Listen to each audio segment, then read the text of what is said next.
This government meeting is brought to you by Eastworks and our local cable subscribers.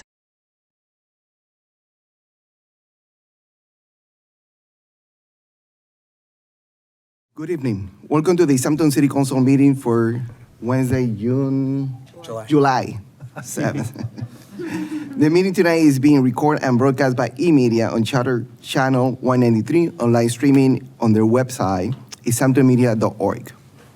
Councilors or participants in these meetings are gathering hybrid on the order extended until March 2025, which allow us to do so. I remind both the member of the City Council and the public participating remote remain mute until recognized by the City Council President. Also, for the member of the public, please remove your camera for the duration of the meeting unless you are participating in the public speak time or public hearing. Thank you. This meeting is now called to order. Barbara. Connie Denham. Here. Salem Derby. Present. Omar Gomez. Here. JP Kaczynski. Here. Dave Munier. Tom Peak. Here. Brad Riley. Here. Dan Rist. Owen Zarek. Present. Please stand up for the Pledge of Allegiance. Pledge of Allegiance. Pledge allegiance to the flag of the United States of America and to the republic for which it stands, one nation, under God, indivisible, with liberty and justice for all.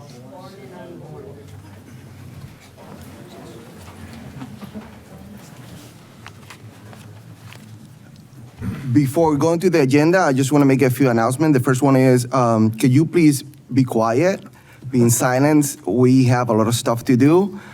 Please respect the council. Please mute your cell phones. That will be helpful. Could you please do it now so that way you don't interrupt with the meeting? Thank you. We have some minutes to approve. I will take a motion to approve the minutes from June 28th, 2023. So moved. Second. Have a motion and a second for the approval of the minutes of June 28th, 2023. Any further discussion? Seeing none, those in favor? Aye. Anyone abstain? Abstain. We have 2 abstention. Motion passes. Public speak time. This is the time for the public to talk to the council that is not as a part of the public hearing. Public speak time is different than the public hearing. Is anything that someone want to talk to the council that is not part of the public hearing? We will give you a couple minutes, but please state your name and address for the record and address your comments to the council, please. Good evening. My name is Bob Sass. I live at 3 Windsor Circle in Easthampton. I've been involved with the evolution of this ordinance for now Mr. over Sass. a year. That's a part of the public hearing. This is public speak time. I said public speak time that is not part of the public hearing. Oh, it's not? No, that's part of the public hearing. Okay, later. Thank you. Anyone else? Seeing none. Communication for elected officials, boards, and committee. We have a letter from the planning department, but we don't have to read it for the record. We don't have to accept it either. Just received. Yeah. Mayor's communication. Thank you, Mr. President. I got my reading glasses. So first, I'd like to read a proclamation into the public record, once I find it, for Robert Kao.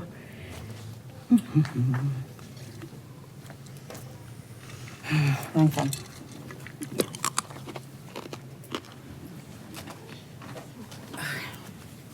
My apologies. I have it here if she wants it. Mayor, Nicole. we have it here if you need Oh, I'd it. like to read that, yeah.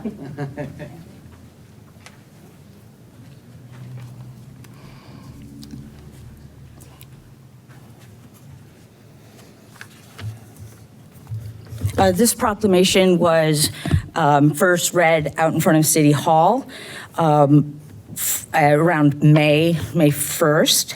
And I'd like to make sure it makes it into the public record given the service of Mr. Kao.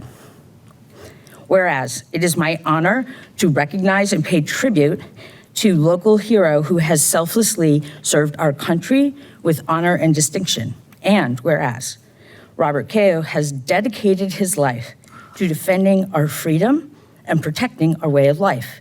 And whereas Mr. Cahill is a true embodiment of courage, bravery, and selflessness, and we owe an immense debt of gratitude.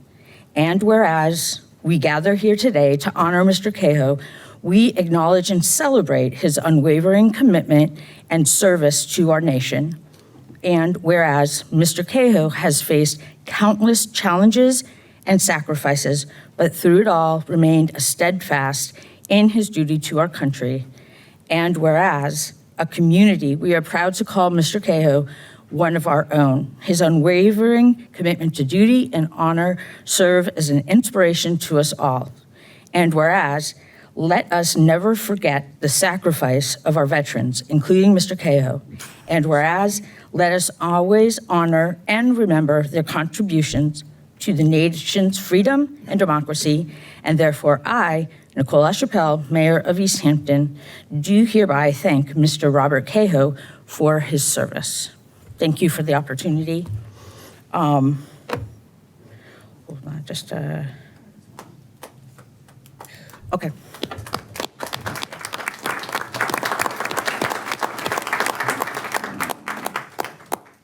I would also like to offer just some quick comments on the business of this body before it with the public hearing.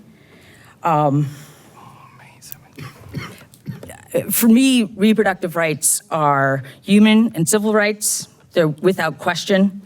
And here, the question is, a municipality, is it in the best position to execute such an ordinance?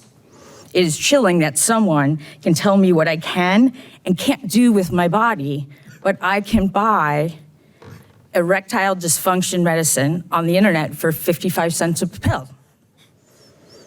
I've seen that several times. I'll talk to you later about the retail brand. And there's no comparable way that a government should infringe on the rights of men in this way. And while I recognize the effort of the City Council in crafting the language, I have an obligation to review municipal legislation for conformity to the city's charter, to the administrative mandate of my office, and the ability to execute. My concerns remain the same when this was first put forward, in that the Commonwealth is much more prepared and better positioned for enforcement, particularly because these crisis pregnancy centers operate across municipal boundaries, and we now clearly know across state lines. Even with our city solicitors assuring the ordinance's legal merit, we know it will face legal challenges by well-funded organizations intent on limiting the rights of women. The case law remains unclear, where it was once challenged in different states, and those lawsuits have dissipated to some point. It remains, the law is still unsettled. I don't feel that Easthampton needs to step forward with so many projects in front of it to such legal liability and defending a suit that clearly affects all women everywhere.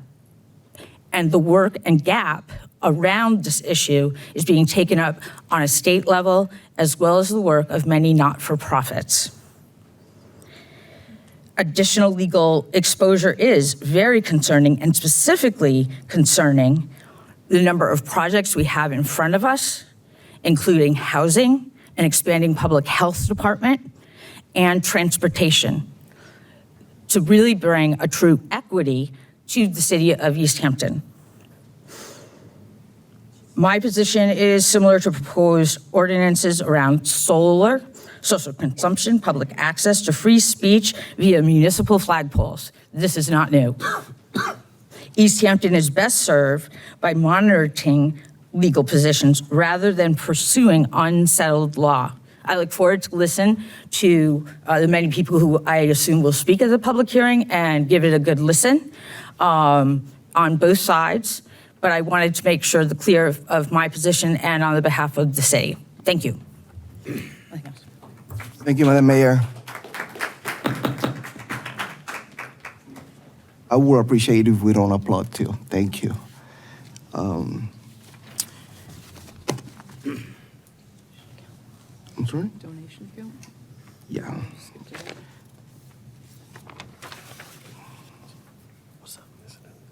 I want to go to the new business before we go to the public hearing. We have a request to establish a veteran wellness donation account.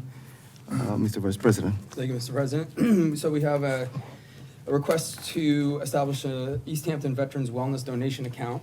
And so I would like to move that pursuant to the provisions of Massachusetts General Laws, Chapter 44, Section 53A, approval is hereby given to establish an account for the purpose of receiving funds designated for the Easthampton Veterans Wellness Donation Account.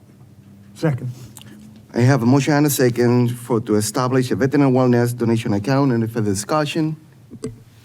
Seeing none, for those in favor? Aye. Anyone abstain? Against? No. Motion passes. Mr. President, Mr. Vice President? I heard someone yelling, and I would appreciate it if during our deliberations, we don't have audience yelling during our statements. And if they can't hear us, maybe they can come forward a little bit.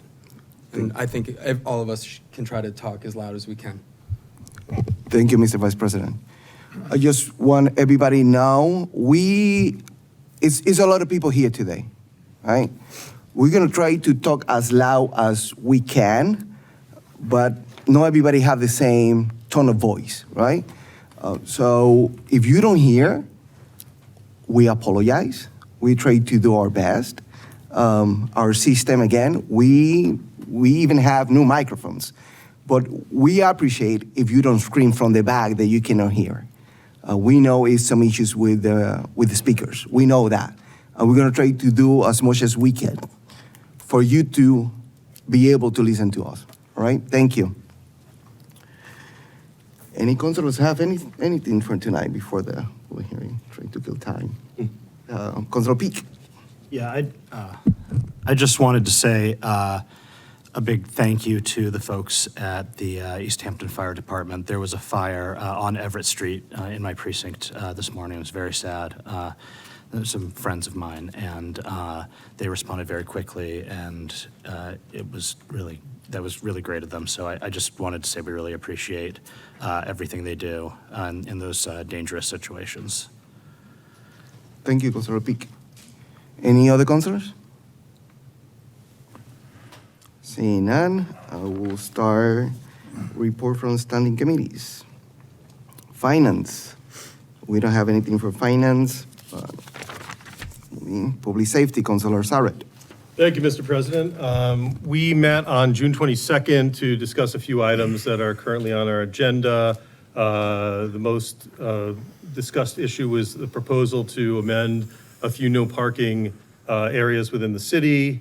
We've continued to have that discussion. There was also an item brought forward by Councilor Derby, who had some concerns, some safety concerns about a complicated intersection at the top of Cottage Street, Holyoke Street, Chapel Street, Clark Street, et cetera, Stonepath Lane, Pine Street there. We've invited the DPW director and engineer, as well as the police chief, to our next meeting. We briefly discussed the resolution against anti-Semitism. We're waiting for some more input there. There have been requests to non-Jewish houses of worship within the city to weigh in and give their opinion and support. We have not yet received that, so we are being patient as we know these things move slowly. I'm just looking at the items here to see if there is anything to continue. 3 of them. Yeah, thank you, Mr. President. So at this time, I would like to request extension, 90 days, for the review of the Mountain View School driveway. I'll get to just that for now. You don't want to do the new city quick action? We're gonna, I'm gonna talk about that in a second. Okay. Second. So I have a motion and a second to extend that for 90 days, the review of the Mountain View School driveway. Any further discussion? Seeing none, those are in favor? Aye. Any against, abstention? Motion passes. Councilor So we had Sarrett. agreed previously to remove without prejudice the new city quick actions. It can always come back. It's kind of just treading water right now. So I'll make a motion at this time to remove those without prejudice. Second. I have a motion and a second to remove the new city quick action without prejudice. Any further discussion?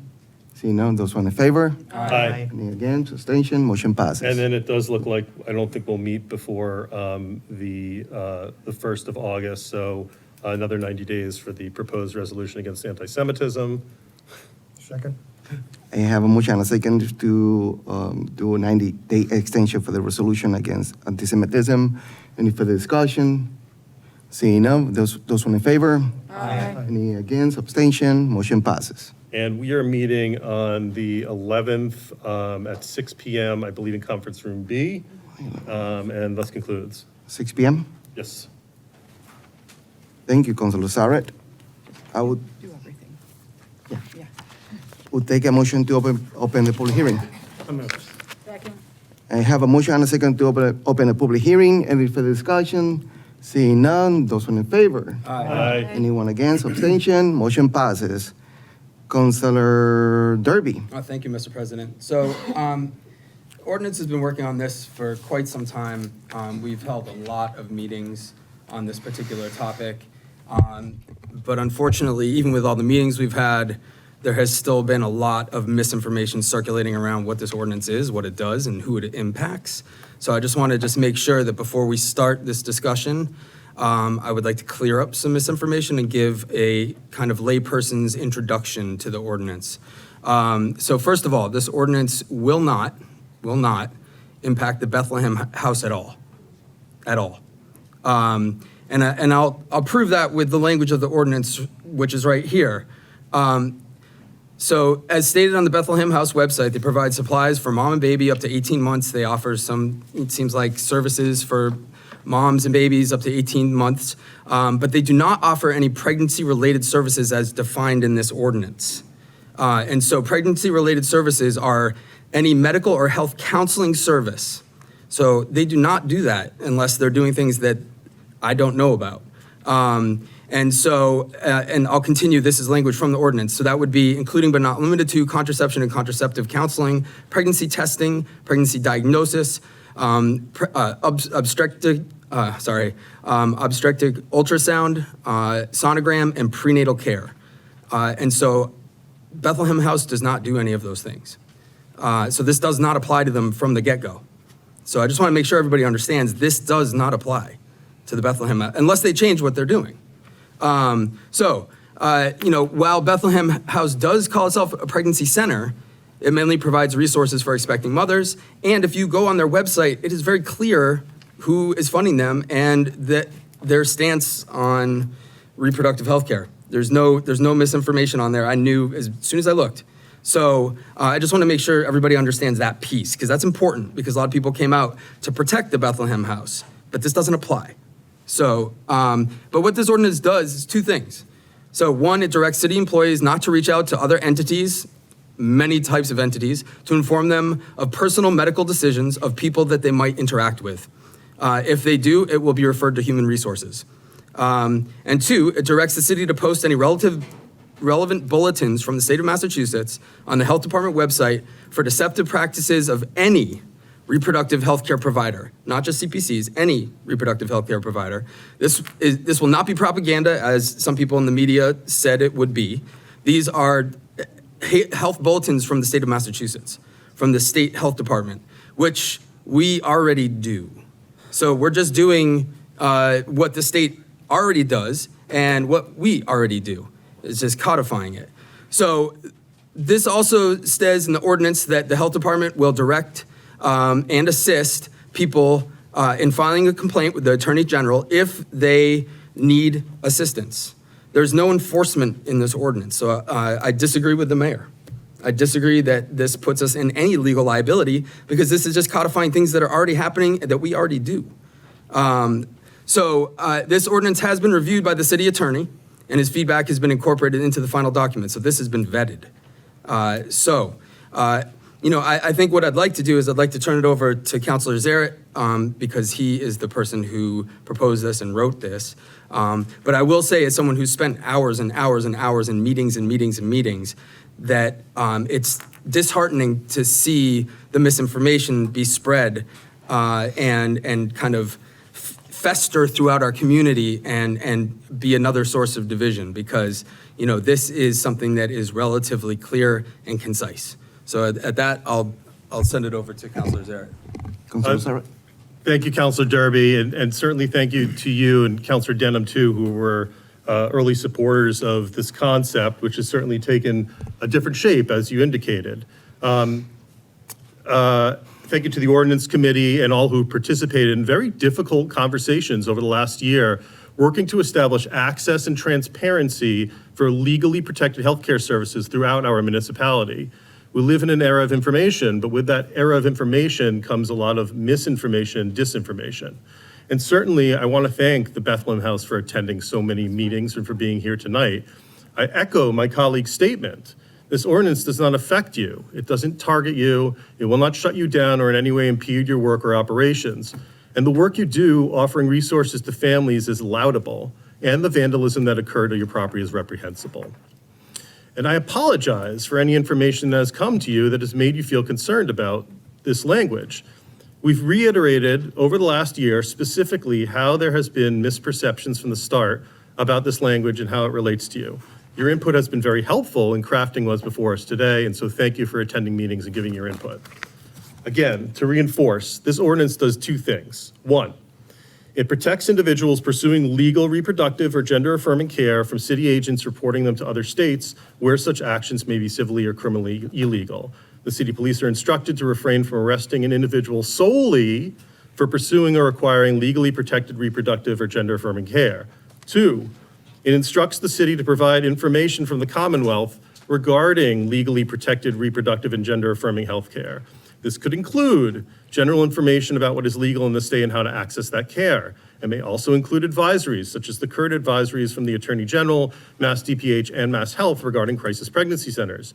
The Attorney General's office has a consumer complaint process regarding reproductive health care services, and this language connects the public to that process. What it doesn't do, once again to reinforce, it doesn't sanction, target, or impose any language or enforcement on the Bethlehem House. It does not compel any speech.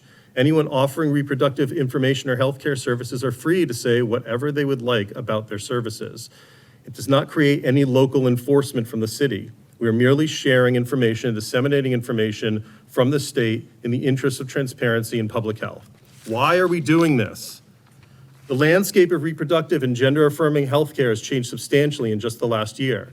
What is legal and accessible and how to access it may change, and we have an obligation from a public health perspective to make sure the public is aware of this information from the state. The lack of access to this information affects typically the most marginalized or minoritized populations. They're the most vulnerable to either the lack of information or frankly the disinformation, and they suffer the most repercussions financially, socially, and medically. The precipitous increase in states that have criminalized a variety of reproductive health care services and gender-affirming services has caused an influx of patients to our state. We are obligated to offer information and protections to people seeking legal services in our state. I want to thank all the advocates, stakeholders, and experts who helped inform and shape this language. We received, and all the counselors have received support and from Trans Health, Reproductive Equity Now, Planned Parenthood, among others. And I feel that this underscores the strength, validity, and research behind this ordinance. Disseminating this information is not only within our purview, it is within our capabilities.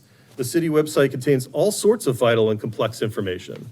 This information is already prepackaged, this that we're proposing, and just needs a page and links. The pandemic proved that we are more than capable of doing this.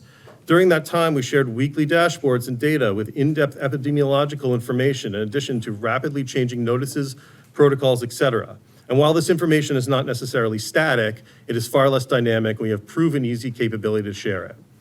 I quote directly from our prior row resolution, a few distinct points, and we have 5 counselors here, if I count correctly, who are among us now, who are part of the unanimous affirmation to vote on that resolution and spoke highly of it. Whereas access to comprehensive reproductive health care, including abortion, contraception, prenatal care, labor and delivery services, and postpartum care are necessary for a person's overall health, and health care is a fundamental human right. And therefore be it resolved that the mayor and city of Easthampton hereby states its commitment to the protection of abortion rights, reproductive health care rights, and individuals' rights to make reproductive decisions about their own body. We've already agreed in part to this language. We made a commitment then to support language like this, at least 5 of us. All seated here now who were there prior supported measures such as this. There's no gray area. A vote against this language or any obstruction of its passage is a vote against fundamental human rights. It's a vote or an action against bodily autonomy. It's a vote against women or any person who requires reproductive health care. It is a vote against gender identity and autonomy and the right to access related care. There is no, I support reproductive justice, but any vote against this is to the contrary of that statement. It's doublespeak and political messaging. This isn't about politics. It's about people. Let's put our words to action today. Let's make clear that we are here to support reproductive and gender-affirming care, information, and access, and the protections of those seeking the same. Thank you, Mr. President. Thank you, Councilor. Any other Councilor? Councilor Peak. Thank you, Mr. President. Yeah, this works, okay. I really appreciate what the 2 councilors before me said. I have been a little perturbed over the last couple of weeks about some of the discourse going around in the public about this ordinance, because I've been on the ordinance committee the whole time that it has been written. I've seen every draft of it. And the fact that folks continue to say that this ordinance would shut down a facility in our community when it does not have the teeth to shut down anything under any situation or circumstance. It bothers me because either somebody is misinformed or they are not being truthful. And I hope that it's the first. I really do. I hope that nobody is in bad faith scaring people because by saying things that they know not to be true. But at this point, we have discussed this for so long and gone over the details so many times that I don't actually understand how you could be an active member of this conversation and not understand to this point that it doesn't have that. But to that end, I did send an email earlier to the council president and to the city clerk asking to print out some copies of the ordinance. There's a lot of folks here, so I don't know if there still are any, but there are. They're over there. You can look for it. But just in case we run out, if it's okay with you, I want to read the relevant section of this. I want to read it in its entirety. I'm going to skip the definitions and the preamble because we've got a lot of stuff to do tonight. But I don't want anyone coming up here and saying something that is not true and me having to say, well, maybe they're just misinformed. This is what it says. If you don't believe me, it's over there. Go ahead. Are we good? Just 1 second. I want to make it. Yeah. I want to say something before you. Okay, go for it. Okay. So this is the opportunity. We made 50 copies. I know it's more than 50 people here. I think this is the time to read it with the counselor. And I'm going to allow the counselor to read it for the benefit of the community.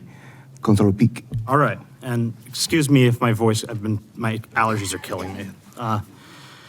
Okay, so we're gonna start at 6-23.3, safe access to protected healthcare information. Like I said, I'm going to skip the definitions in the preamble because we got a lot to do tonight.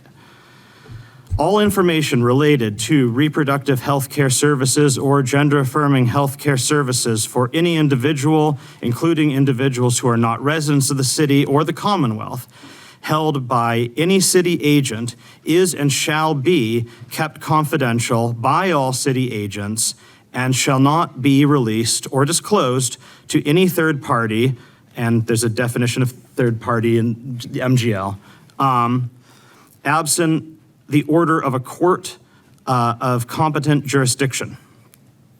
No city agent may furnish information, assistance, or aid, and no city resources, materials, or funds shall be used to facilitate or aid any person, entity, or jurisdiction seeking to prohibit, criminalize, sanction, or bring or prosecute any criminal or civil actions against or otherwise interfere with any individual, entity, or carrier that seeks, receives, causes, aids in access to, aids or abets or provides, this is a hell of a sentence, or attempts or intends to seek, receive, cause, aid in access to, aid or abet, or provide reproductive health care services or gender-affirming health care services if such services are legally protected health care activities. Except as required by the order of a court of competent jurisdiction, no person, regardless of residency or citizenship status, shall be held in custody by the Easthampton Police Department solely for seeking, receiving, causing, aiding in access to, aiding or abetting or providing, or attempting or intending to seek, receive, cause, aid in access to, aid or abet, or provide reproductive health care services or gender-affirming health care services if such services are legally protected health care activities. Except as required by the order of a court of competent jurisdiction, any person held in custody by the Easthampton Police Department shall not be remanded, transferred, renditioned, or extradited to any other jurisdiction solely for having sought, received, caused, aided in accessing, aided or abetted or provided, or attempted or intended to seek, receive, cause, aid in access to, aid or abet or provide reproductive health care services or gender-affirming health care services if such services are legally protected health care activities. Notwithstanding any general provisions of this section, city agents may provide information or assistance in connection with such an investigation or proceeding if or in response to the written request of a person or entity who is the subject of such an investigation or proceeding. All right. All city agents shall comply with any state regulation pertaining to reproductive and gender-affirming health care not otherwise explicitly stated in this ordinance. So that's the first part, and it's basically saying that our city is not going to cooperate with an outside entity who's seeking to punish somebody for receiving or seeking or providing these services. The next part is violations. Any employee of the city found to have violated this ordinance shall be subject to the discipline policies of the city of Easthampton, which can vary depending on what union you're in and whatnot. Any contractor of the city found to have violated this ordinance shall be deemed in default of such contract and shall thereafter be subject to the default provisions of the same. All right, so now we're on to fair access of information. The city acknowledges that access to safe, legal, and transparent reproductive health care services and gender-affirming health care services benefit the health, safety, and welfare of its citizens and is in the interest of the city. The city shall make available in writing or via electronic communications information from the Commonwealth of Massachusetts that is relevant to accessing reproductive health care services and gender-affirming health care services. This information may include information pertaining to limited services, pregnancy centers, entities performing reproductive services in the Commonwealth, as well as information, notices, or other general information that is relevant to reproductive and gender-affirming health care.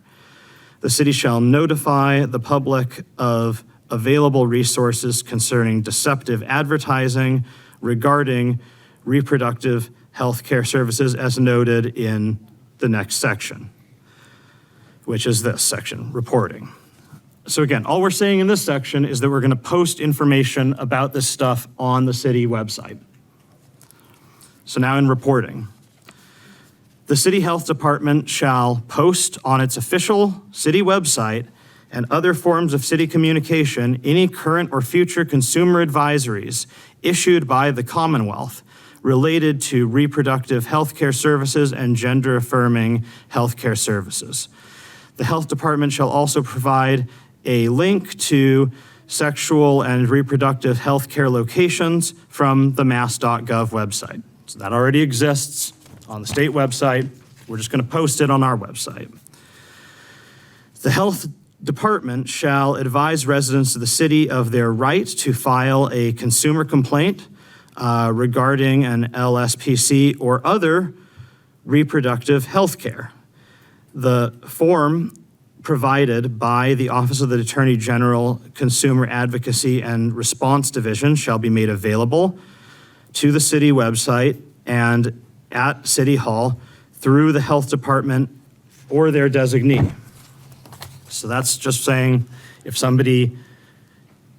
the state issues a consumer advisory, we will post that. And if somebody comes to us saying that they had an experience with a reproductive health care center that they don't like, we will help them fill out the form and send them into the direction of the state, who is really the appropriate person to handle that thing. But we'll help them with that process.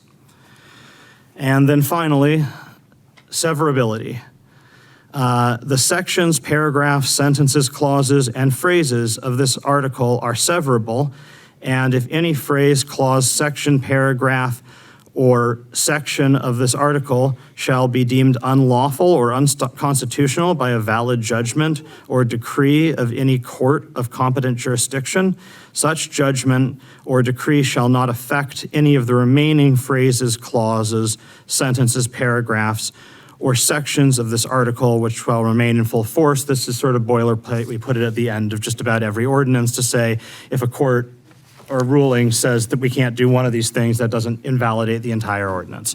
So that is what is in here. So if you want to come up and say that this ordinance is going to shut down anyone or close anything, I want an explanation as to what part of this is going to do that, because otherwise I don't believe it. I've read this 100 times. I don't see anything in there that could be possibly used under any context to shut anybody down.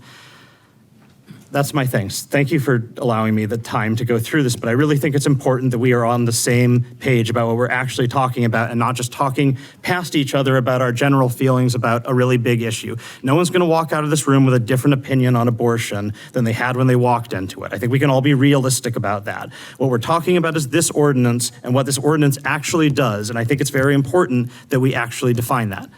That's all. Thank you. Thank you, Councilor Pick. Any other councilor? Councilor Riley. Thank you, Mr. President.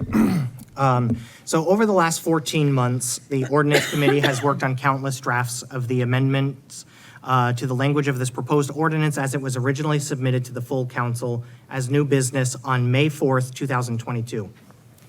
I don't need to remind this body or the people who are in this room about the intensity of those early on meetings. While the volume of participation hasn't remained throughout the last year, every ordinance meeting was attended by opponents of this ordinance, whether it was on the agenda or not. I'll be the first to say that I love how enthusiastic the public is regarding our democratic processes. However, a constant obstruction of our meetings and unhelpful dialogues were tiring at best and sometimes completely exhausting. I know it was for me, and I know it was for you all as well. I bring this up because it took incredible discipline to listen to naysayers who would rather a religion rule Payson Avenue. Despite that, we produced an ordinance that is fair and inclusive of everyone's viewpoints, including those of you who protested. Now, people may say whatever they want about this ordinance, but we never once wavered from our duty, and we never once treated people unfairly in our meetings for the ways that you think about this process. In fact, in the early stages, I held Councilor Zaret's feet to the fire a few times to ensure that the ordinance's language posed no judicial risk to the city while maintaining its original intent. Time and time again, he graciously revised the ordinance and answered your questions until we as a committee felt that the language was just right. So for that, I have an immense amount of respect for my colleagues who participated in the process. We followed that process, and the city's attorney played an integral role during the process. We eventually received a legal stamp of approval. As for my supporting this ordinance, I recognize that we all have spiritual diversity that enriches who we are as people. I myself am a Buddhist, and I raised 2 Catholic daughters. But Payson Avenue is not a house of worship, it is a house of laws. When we were sworn into office, we took an oath to discharge and perform all duties agreeably to the rules and regulations of the Constitution of the United States of America, the laws of the Commonwealth of Massachusetts, and to the city of Easthampton, not any one particular religious scripture. In the Commonwealth of Massachusetts, reproductive health is a legally protected right. Gender-affirming health care is a legally protected right. Religious attempts to deceptively circumvent those laws, in my opinion, should be reported to the state. And when people from across the United States who come to Massachusetts for the safety and compassion of our healthcare system, calls from those who seek to criminalize the healthcare of women and transgender people should go unanswered. Because in Massachusetts, we do not answer the calls of external oppressors. To all of the transgender, genderqueer, and non-binary people of Easthampton, I want you to know that you are more than my neighbors. You are my family.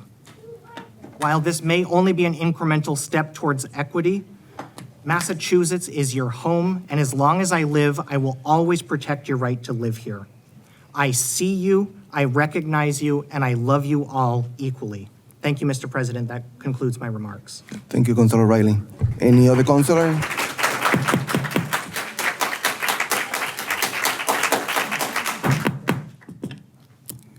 We're gonna be here all night if we could do this every time that someone speak. Any other councilors?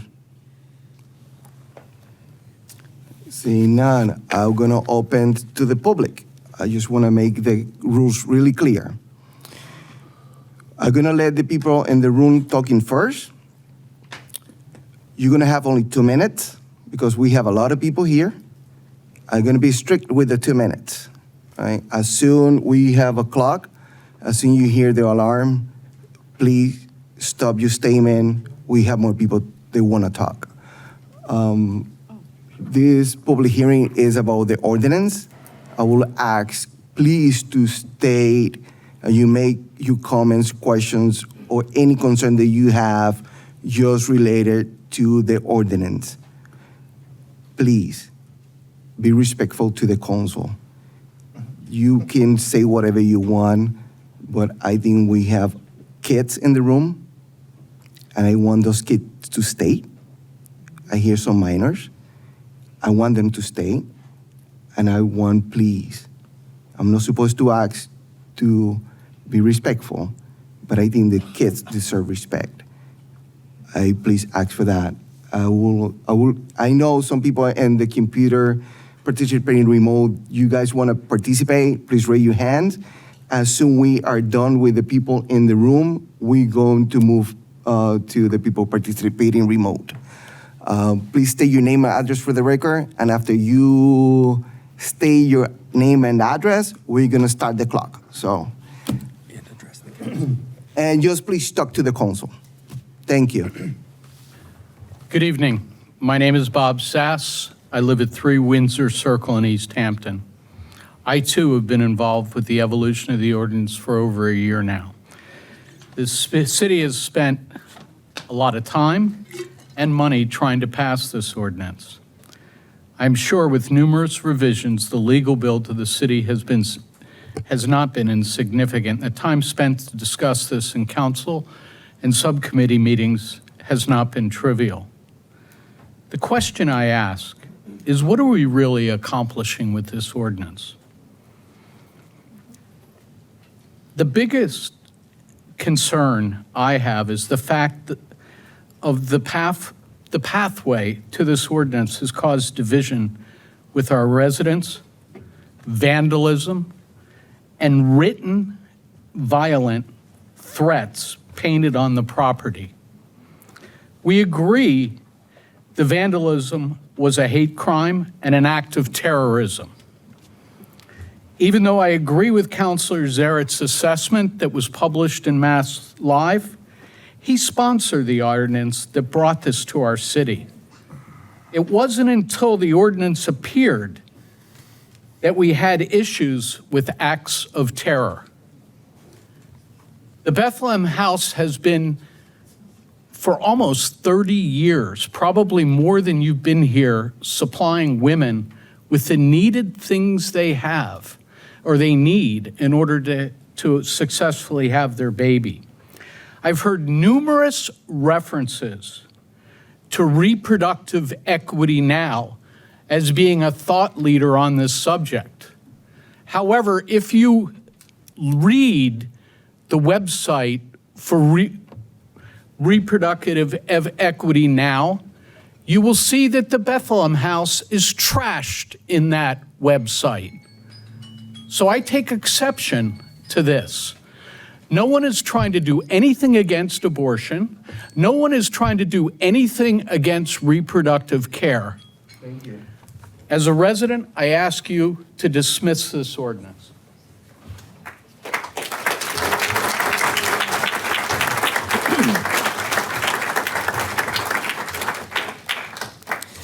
Good evening. My name is Attorney Judith Cross, and I have an office in West Springfield, Mass. My comments tonight are restricted to the legal issues that I see with this revised ordinance. Under Section 23.4, the fair access to information, which is the crux of it, the second paragraph in the last sentence is particularly troubling because it requires certain materials to be made available to the public and sent if asked. It has deficiencies, it's vague. Who in the city and the health department is going to be responsible to execute it? And who is going to review the material that they're posting or sending out? What objective guidelines are going to be used to ensure fairness, as you call it? How is the accuracy of the documents going to be determined? Apart from state statutes, you're talking advisories, notices, and other general information with no specifics. That can be very biased, and it's not advisories. These are not necessarily true, and they're not necessarily accurate. How it's executed, then, can actually open the city to continued constitutional challenge based on viewpoint discrimination if all of this material targets pro-life ministries. You're open to defamation actions by any injured PRCs. On a separate issue, you also may be in violation of state law. Specifically, Chapter 111, Section 51B, which gives sole authority for rules and regulations for medical and health services, which includes ultrasounds, to the Mass Department of Public Health. This ordinance creates this new classification of limited pregnancy resource centers, which is in direct contradiction to the authority which has been granted to the Mass DPH for such types of classifications. So I would suggest to you, and I have a legal memo I'm going to leave you, which goes into more detail on it. I would suggest that the bottom line is the ordinance still continues to create potential legal liability for the city and some new things besides. So I'm going to just leave this.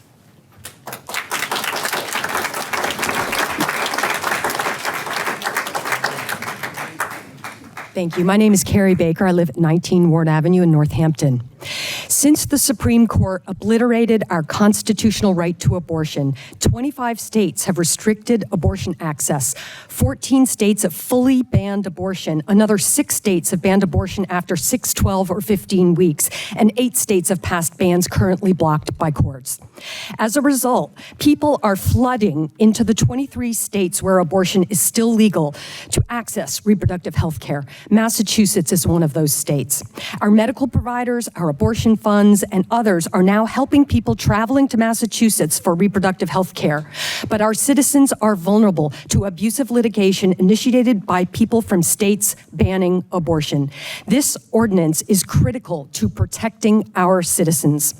To interfere with reproductive health care access, abortion opponents are now targeting states where abortion remains legal by pumping resources into a spider web of anti-abortion crisis pregnancy centers. that work to mislead people needing science-based reproductive care, endangering pregnant people, as we saw in the recent class action lawsuit filed against Clearway Clinic in Worcester, where they did an ultrasound and misdiagnosed an ectopic pregnancy, and a woman almost died as a result. Clearway Clinic, a CPC in Springfield, is now targeting people in Easthampton and other Western Massachusetts towns through paid online advertisements. Google ads from CPCs are often deceptive, says a new report from the Center for Countering Digital Hate. The report found that the anti-abortion movement spent 4 times as much on Google search ads for CPCs than it did on ads for overt campaigns to restrict abortion. In states where abortion is legal, they spent twice as much as in states with bans. Using search terms like abortion clinics near me, these Google ads intercept people seeking abortion health care and direct them to anti-abortion CPCs, including here in Western Massachusetts. Please help protect our citizens with this ordinance. Thank you.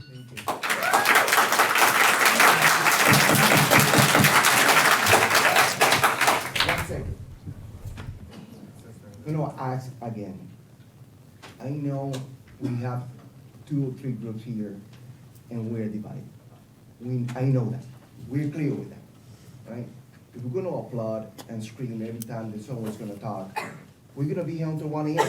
I'm okay with that, but I just wanna be aware. I wanna make you aware that if you guys keep doing the same, we're gonna be here the whole night. And I don't want to be here all night.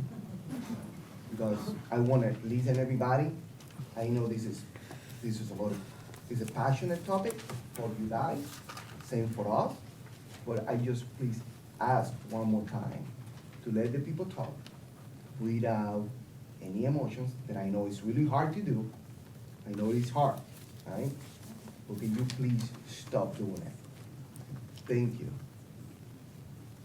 Thank you. My name is Jennifer McKenna. Good evening. You don't have to be that close to the microphone. I'm sorry? Because that microphone is pretty good. You don't have to be doing like this because it's a weird sound in the back. And I'm sorry, I'm hearing impaired, so it's really hard You don't for have me. to be that close to the microphone. Oh, okay, thank you. All right. My name is Jennifer McKenna. I'm a Western Mass-based researcher. Last year, I spoke to you about my Design to Deceive report documenting how many CPCs use deception and misinformation to prevent pregnant people from accessing abortion and delay access to prenatal care as well as abortion care. Now, a year later, Massachusetts is a sanctuary state for abortion, and University of Connecticut researchers are calling the environment here an infodemic, where discussion around abortion is filled with so much misinformation, it's difficult for people to find real care. We do not live in a bubble, safe bubble here in Western Mass. What was a constitutional right a year ago is now a crime in states from which people must travel for care. Anti-abortion zealots in those states want to extend their reach to abortion seekers and providers here.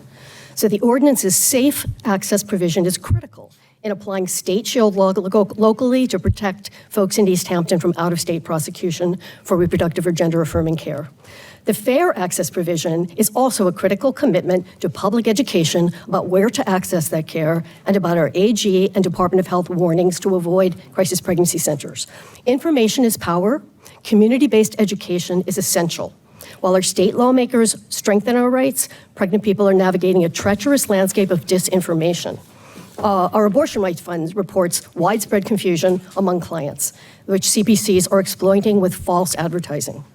Google Abortion Clinic near me in this hearing room, the CPC clinic Clearway that has just been sued will likely become to the top of your search. In our state, CPCs are increasingly performing these supposedly diagnostic ultrasounds that the Clearway Clinic has been sued for performing, including transvaginal ultrasounds on minors, often without regulation or medical staff.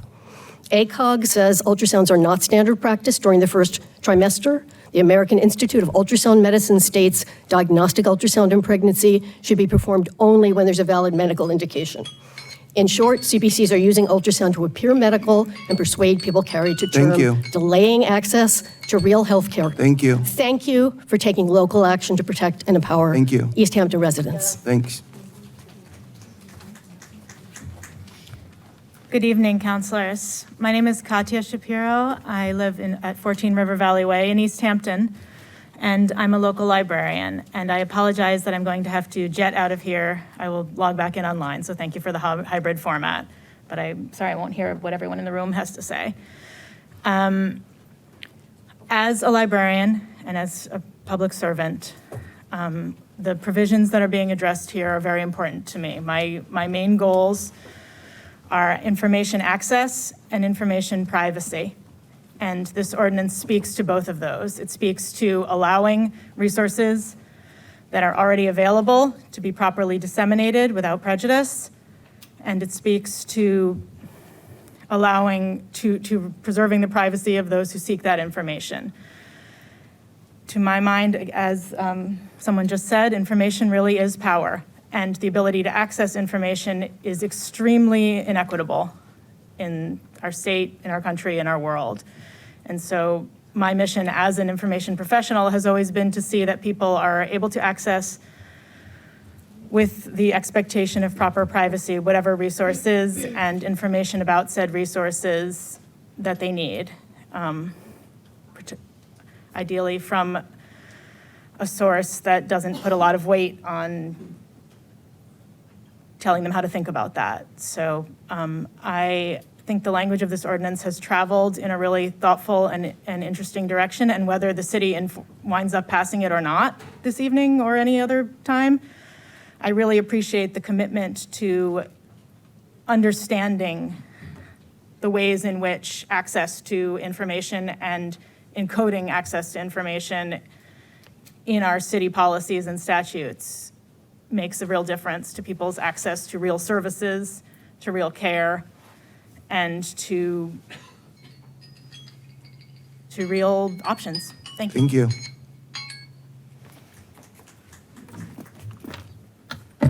My name is Nori Coleman. I live on 52 East Street in Easthampton. I want to address Thomas Peak on the board. You said who was going to shut this ordinance going to shut down? It's going to shut down little infants in the womb. It's going to shut down minorities. It's going to shut, because that's where the people in the little pink T-shirts that come in here, that's where they set up. It's going to shut black families down. And you don't tell me how to think. I don't care if you're on the city council or you're the president of the United States. Nobody's going to tell me about religion, about my access to whatever you want to call reproductive rights, which is twisted language, because that's what this is about.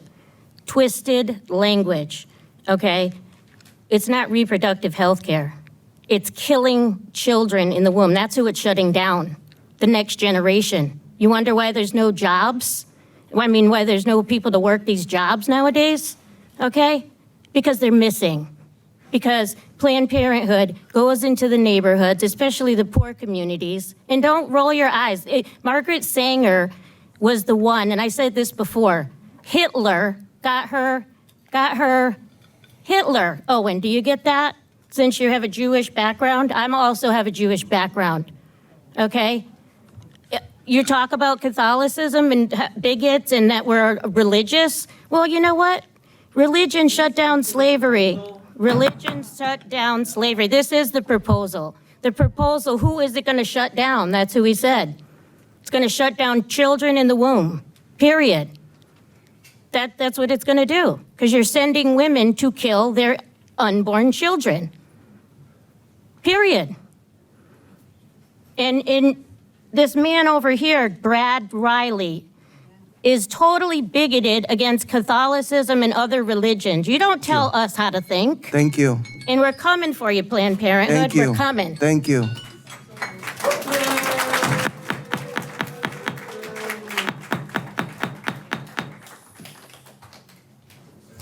Hi, my name's Claire Taylor. I'm here on behalf of Reproductive Equity Now. Our mission as an organization is to fight for equitable access to the full spectrum of reproductive health care for each and every person.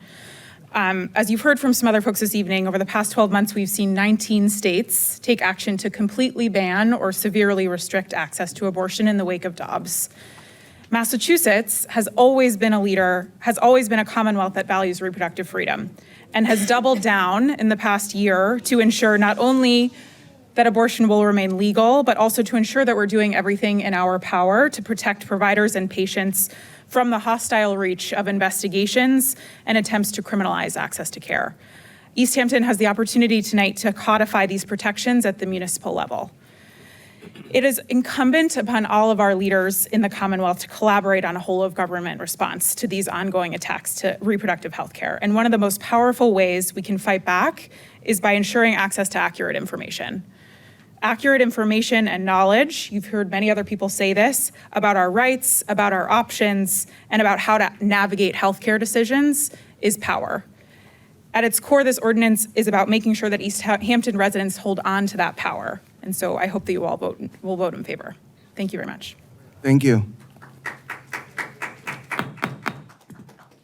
I'm not going to ask again. Hi, my name is Tim, and I represent the Western Mass Communist Party USA and the Western Mass Local of the Workers' Party of Massachusetts. We are all glad to see the City Council take the measures put forth in this ordinance. Gender-affirming and reproductive health care are rights in America that are becoming a political battleground. And it's heartening to see our community take a stand now to become a safe place for not just community members, but anyone that needs access to health care.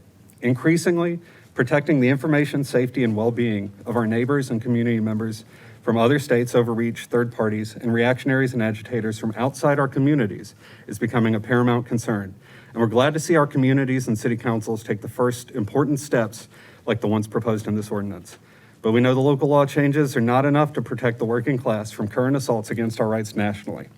They must be demanded by coalitions of organizations that will stand up for our democratic rights. Some groups want to remove reproductive and gender-affirming healthcare rights to strip people of their agency and autonomy and sow division in the working class. The Western Mass Communist Party USA and the Workers' Party of Massachusetts will continue to show up and stand with those in the working class, aligned with our values of gender equality, women's liberation, LGBTQ+ liberation, and against misogyny, homophobia, transphobia, and discrimination. We urge the City Council of Easthampton to pass this law to protect our rights to health care, as is the democratic will of the majority of your community members and neighbors. And we thank you for proposing the ordinance. And we urge community members to join with progressive working class groups represented here tonight and get organized and stand up and proudly demand our rights. People and Planet Before Profits, thank you for your time. Thank you. Thank you, councilors, and thank you, Mayor LaChapelle. My name is Tom Day. I'm an attorney in Springfield with Egan, Flanagan, and Cohen. I represent the Diocese of Springfield, and the diocese has asked me to come here today to stand up for Bethlehem House. I want to speak specifically to and first of all, I want to state my appreciation to the council. I know this has been a long and difficult process. I'm brand new to it. I know you've been through a lot, and I hope you'll recognize that I recognize that. Councilor Peak, I appreciate you going through the ordinance. However, unfortunately, I don't share your optimism that this is not going to affect Bethlehem House. If you were the one interpreting this ordinance, I have no doubt it would. But you're not going to be the one interpreting this ordinance. A court is going to be interpreting this ordinance. Somebody else in this city might be interpreting this ordinance. And first, there were two issues I'd like to take with your review of the ordinance. The first thing is you skip by the definitions. The limited services pregnancy center definition itself is what is key here, because that, along with the definition right below it, pregnancy-related services, is what is going to could bring Bethlehem House into this and have them be attacked. I'm not saying being shut down, but be affected by this in spite of the counselor's assurances that will not happen. Pregnancy-related services is defined as means any medical or health counseling service in any way related to pregnancy. Legally, these are very broad terms, including pregnancy options counseling. That's from the definition of pregnancy-related services. You may not think those are broad terms. A court is going to think those are broad terms. Limited services pregnancy center is defined as an individual entity or organization that in any way provides or claims to provide any pregnancy-related services, but does not provide and or will not refer clients, and then there's a list, including abortion, including obstetric ultrasound. Take these two definitions together, and it is perfectly reasonable that a court, that somebody from Easthampton could read this in. Councilor Riley, I appreciate your comments, but those comments are exactly what the Supreme Court took issue with. Justice Kagan in Masterpiece Cake Shop Limited versus Colorado. Thank you. Because they came Thank across you. as hostile to religion. Thank you. Thank you very much, counselors, Thank and you. I apologize.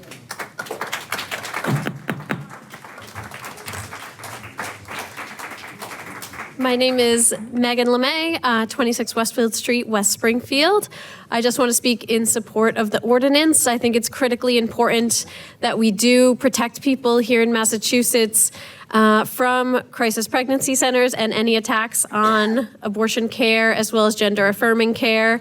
It has been, as many people have already spoken to, well documented how terrible crisis pregnancy centers and these other fake clinics treat patients who walk in the door, purposely deceive patients. And so we do have a lot to fight up against here in Massachusetts. Even though abortion is a legal right here, people are still being treated poorly by these crisis pregnancy centers right here in Western Mass, and we need to protect people in any way we can. So we hope you support the ordinance. Thank you. Thank you. My name is Aiden, and I'm an organizer with and representative of the Western Mass Local of the Workers' Party of Massachusetts. It warms my heart to be joined by friends and comrades near and dear to me, as well as members of the local communities who have turned out in support of this ordinance. We are pleased to see this step being proposed by the Easthampton City Council to defend the rights and safety of marginalized communities, both locally and for those from outside our local communities who come here seeking health care. Reproductive care, birth control, and abortion are all health care and are thus a human right. Gender confirming services are health care and is a human right. Human rights that are currently denied to many of the poor and marginalized groups of this nation. Human rights that the forces of reaction and conservatism seek to deny even further or eliminate altogether. I acknowledge that this ordinance is an important first step in the protection of the human rights I have just stated, but it is not enough to fully protect them. Only through organizing with our fellow like-minded workers in our local towns and cities can we demand and ensure the protection of our rights as human beings. The defense of these rights is something we in the Workers' Party, alongside our friends and allies in the local Communist Party, support unequivocally. We will be there to support our local communities when under attack from bigotry in all forms. We offer unyielding support to those who share our values. Can you, just 1 second, can you stop that? Yes. Can you please be silent, please? Thank you. We offer unyielding support to those who share our values. We will resist the forces of reaction wherever they threaten us. As an organization, we stand for free reproductive health care, free abortion, free gender-confirming health care on demand without apology. Thank you for your time. Thank you.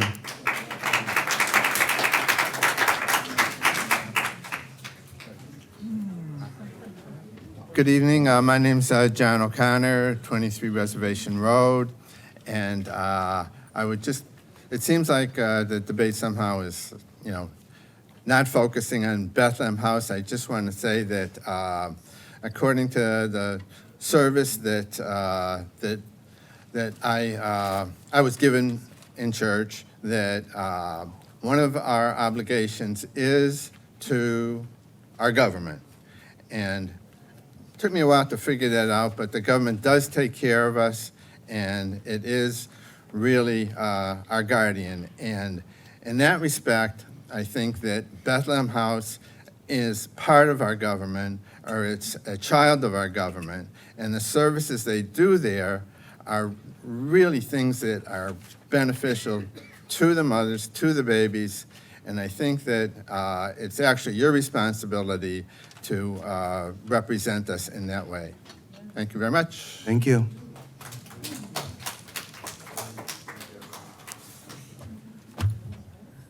John Diaz, Ludlow, Massachusetts, and thank you all for your service. I actually came here just to be a supportive of the Bethlehem House, but on my walking in, I was given a brochure with a list of all the horrible things that Bethlehem House does, and I'd like to say a few things. They start off by calling out fake clinics. The first time I heard that was several years ago when the fake Indian that currently represents us in the United States Senate came into Easthampton specifically to target Bethlehem House. A few other comments I have, again, I didn't come prepared to make any speech. Before you keep going, I stop the clock for you. So Sure. you're going to have what you have in the clock. I just want to make clear that this is not from the city. No, I know. I just want to be clear for the record that this document no one from the city made it. Just want to make clear for everybody that this didn't came from us. Go ahead. Just want to make that clear. No, that's fine. So my comments actually come now to the verbiage that you have in your, in the policy and ordinance that you're proposing. And I have to say that George Orwell would be very proud of all of you. I heard terms like healthcare, which is really baby slaughter. I heard terms like gender affirming care, which is gender mutilation. I really don't have a lot else to say, but you should probably go back to the ordinance and actually rewrite it to what you're protecting, because you're protecting the slaughter of babies and the mutilation of confused children and adults. So that's that. Thank you.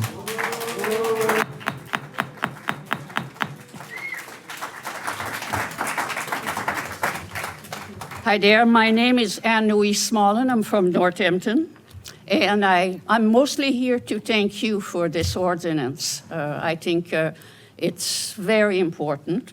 And I would like to address, I guess, the second part of the ordinance that basically and say that I favor greatly that the city continues to support safe access to gender-affirming health services. At this time in the United States, transsexual and LGBTQ people are groups that are most targeted by abuse, I think, at the moment, and most likely to lose rights that had been granted before. In reality, they need access to health services to make decisions that do not cause harm and that allow them at the same time to pursue what they want in life.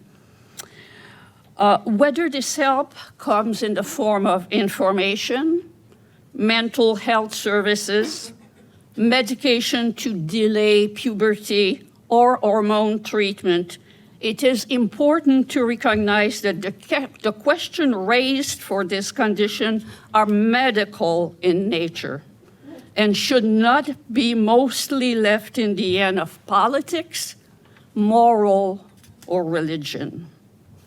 Most families of minors who consider themselves as part of the queer group and LGBT individual need and want help and services for their children or for themselves. Under the Constitution, they have the right to a healthy and fulfilling life like everyone else. Thank you. Thank you. My name is Elizabeth Smola. I've been a medical licensed practitioner. Can you please repeat your name? Elizabeth Smola, S-M-O-L-A. I'm a medical licensed professional for 30 years in Massachusetts. I still hold my medical license. I've treated all kinds of people without bias, and I'm not biased against people. That's all I can tell you. However, I ask, because I have been a member of city committees in the past in my own town, I do ask the council to sincerely consider the two attorneys who have spoken against the legalese of this ordinance, only because you may put this city into legal jeopardy and cause immense amount of money being spent. Not that you want to, but you can't tell what the Supreme Court is going to say in the future. And so that's all I have to say. Consider your city, okay? Thank you. Thank you. Hi, my name is Kelly Palm, and I live in Northampton, Massachusetts. So I would just like to add the perspective as a healthcare provider. I too have been in healthcare for over 30 years, all in Massachusetts. I'm a nurse practitioner and I take care of all patients, reproductive health patients and transgender patients as well. I would like to express my support of this ordinance, and I appreciate you guys putting this out there. We cannot legitimize fake healthcare centers that put patients in danger every day by providing disinformation and thinly veiled fake medical examinations and procedures. While I wish that no legislators were in my exam room with me every day, it is definitely not a place for religious people to be in my exam room either. However, far worse than that is people impersonating me out in the community as legitimate healthcare providers when they are not. That damage is irreparable. It's called transgender and reproductive healthcare because it belongs in the hands of legitimate healthcare providers like myself. Please support this ordinance to protect the people of Easthampton, and I thank you for your time. Thank you.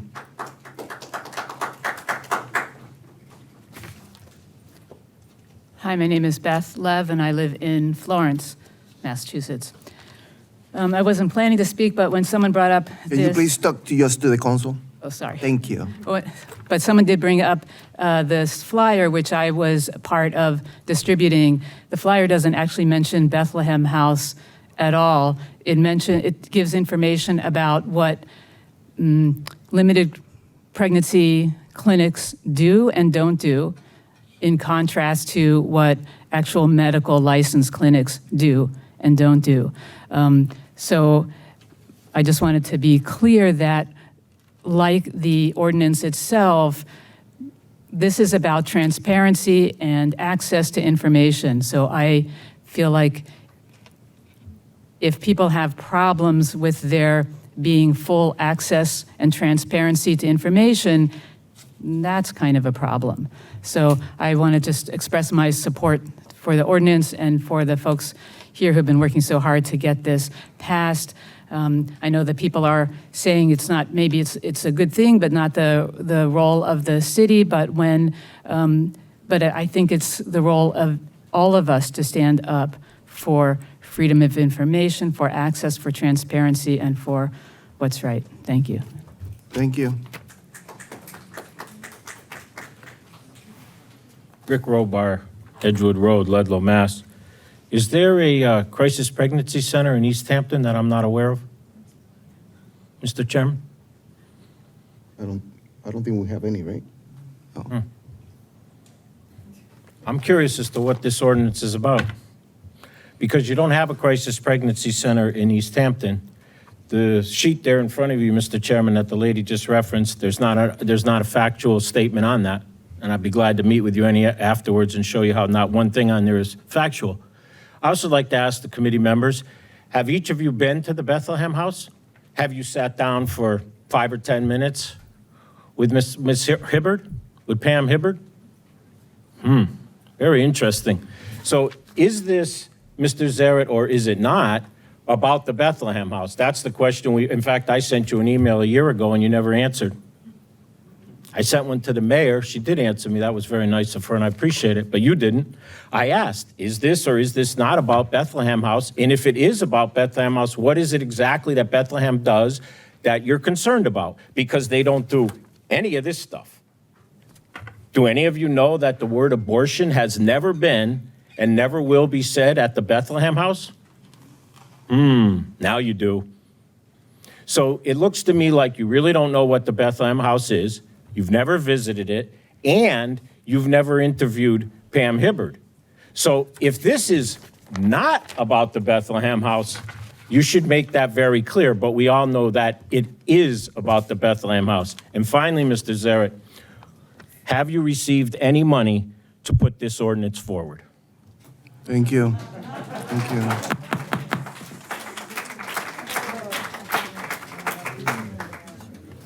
Good evening. My name is Kathy Wazinski. I live on Overlook Drive in Easthampton. The only concern that I want to raise, because there's been a lot of good information shared, is that there is no specific language in here that limits age restriction. And it appears the possibility that city officials, school staff, or other people could discuss these issues with minors without parental consent, undermining parental rights, and placing children at risk. I think this ordinance needs to be relooked at and shelved temporarily until we address the age issue. Thank you. Thank you.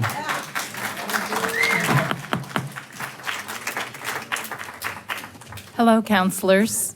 Thank you for this opportunity. My name is Jean Powell Wilson. I live on Main Street. I'm a clinical psychologist. I just wanted to speak briefly on the topic of the gender-affirming care.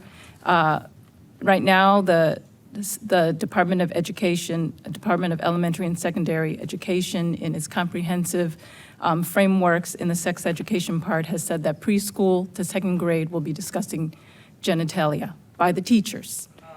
Is this what we want? And it continues for discussions about the benefits of sexual intercourse, 7th and 8th grade, and also through high school.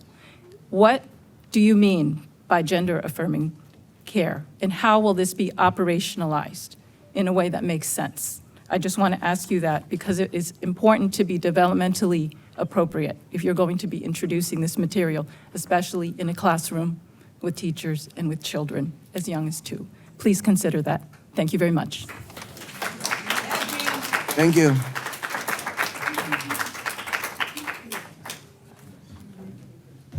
Hi, I'm Keith Davis from Holyoke. And, you're talking about transparency here with the wording and the actions of these clinics. And this resolution seems to imply that pregnancy care centers should refer clients to abortions or sterilization as an option. If that's the case, though, you got to look at the other side, like gender-affirming services.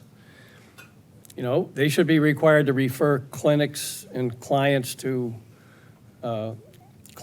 counselors and service that expose the horror and failure of hormonal treatment and irreversible surgery and mutilation of healthy body parts.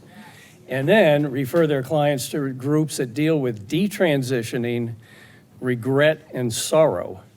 So many believe it's a lie that they're being told that hormones and surgery will take care of their mental gender dysphoria. So this way, those clients could be fully informed too. And abortion clinics should cease using the term, and it's already been mentioned here, reproductive health care, because when the baby dies, there's no reproduction, and it's certainly not healthy for the baby. So, and it's a lie to say things like, my body, my choice, because that's not your body in there. That's another body. That baby is another living human being, and it has rights too.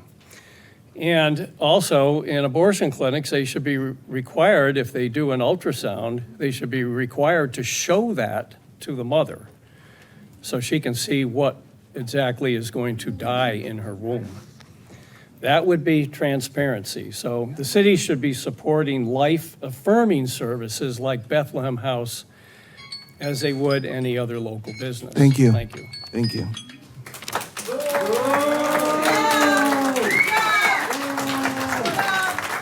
Second. Mr. President. Just 1 second. Good Just evening. 1 second. Okay. This is going to be the last time, and I'm not joking. This is going to be the last time that I'm going to ask for respect.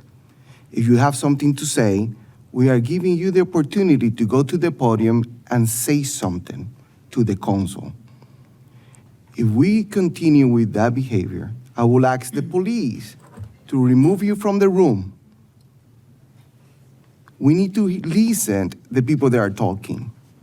This is not the first time, this is not the second time. It's multiple times that I've been asking to stop. And I will ask the last time to please let us listen to the people that are willing to talk to the council. That's the only thing that I've been asking. And if you have something to say, we are giving you the opportunity to talk to the council. Thank you. Good evening, councilors. My name is Marla Solomon, and I live on 12 Nipfer Avenue. For those of you who know where 12 Nipfer is, I'm actually a neighbor to Bethlehem House. It's right around the corner from me. I walk by there almost every day with my little dog, and I'm told that I'm being recorded now because of the violence that was done there, the graffiti. And I don't know Bethlehem House. I don't know the people there.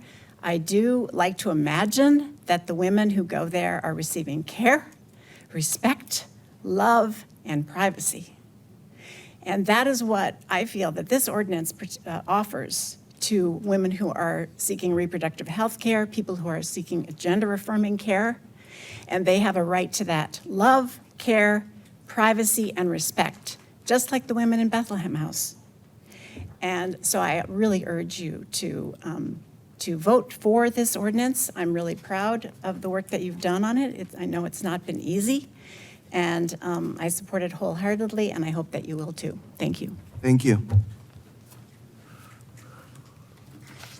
Hi, my name is Pam Hibbard, and I am the director of Bethlehem House, for those who don't know me who are here.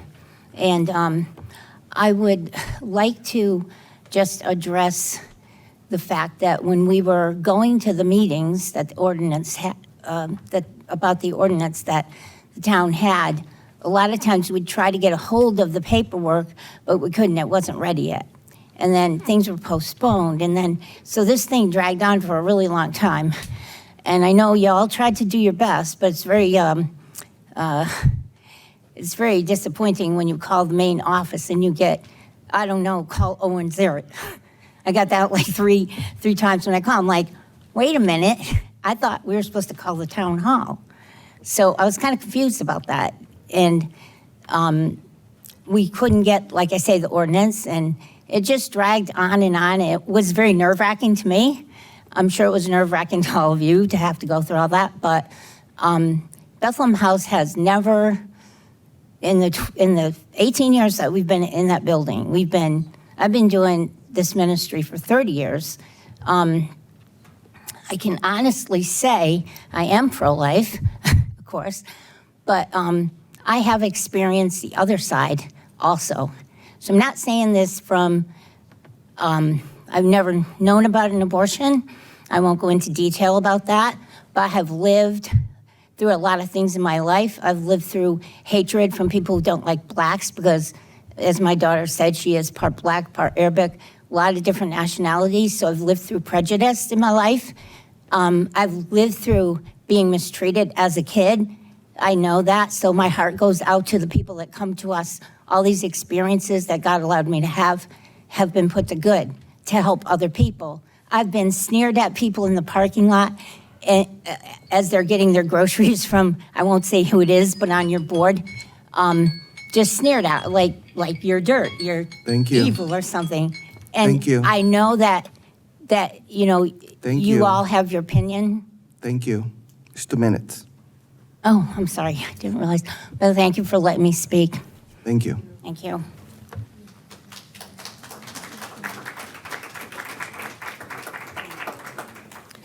My name is Rita Lee. I'm from Ware. I just have a couple of questions because I got the impression that you said that Bethlehem House would not be affected and that they would be the limited services pregnancy center.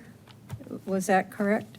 If you want to make all the questions, we are taking notes because you're going to use your time. So make all the questions or comments, and at the end, Councilor will answer the questions. All right, thank you. The reason I was asking that is because the way the reproductive health care services is written, it says anybody that has supplies, rehabilitative, or supportive nature retaining to pregnancy, so that it seems like they would also be included under that reproductive health care services. The second thing that I would have some concern about is that on the next paragraph, all information related to reproductive health care services or gender-affirming health care services for any individual, even people coming from out of state, and that none of that information can be released to a third party. My concern is that young people could be asking for that information, and that information then cannot be released to their parents. So that is a real concern for me, and I think that people need to be aware of that. Thank you. Thank you.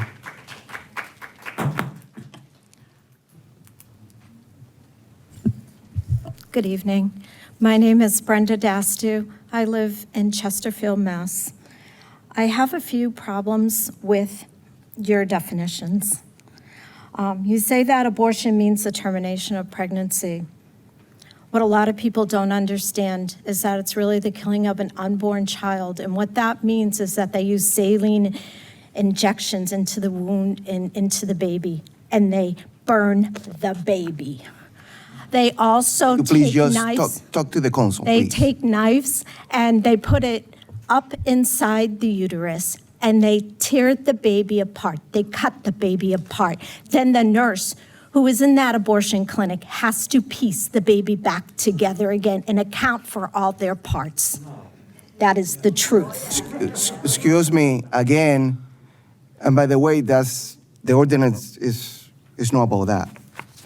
The city agent, it could be any business or person receiving funds, grants, awards, money. So that means that a business, my understanding is that a business in Easthampton who receives money from the government, from the city, would have to participate in putting up information about this kind of, about the ordinance, about what you call reproductive health care, which it's not. But, so what about a person who doesn't, I'm a nurse, so I don't believe in abortion. I worked in labor and delivery to save lives.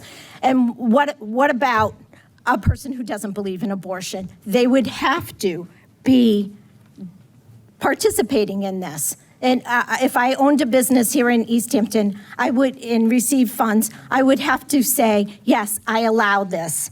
I don't agree with it. The client is a child. Thank you. Perhaps without the approval of the parent. Thank you. It's wrong. Thank you.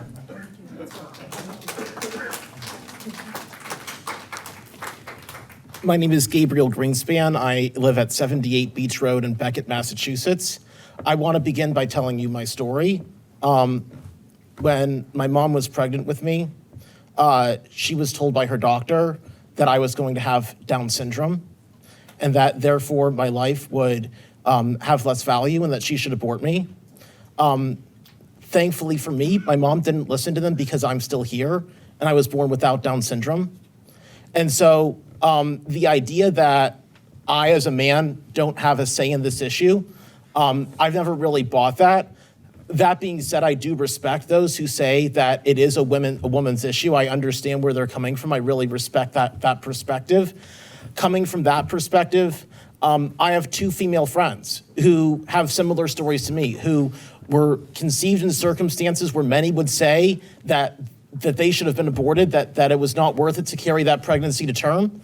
And personally, for me, I can't think of anything more heartbreaking than thinking about a world in which these two friends of mine were killed before they were born, to have their lives snuffed out, and for them to not be able to bless the world in the ways that they have.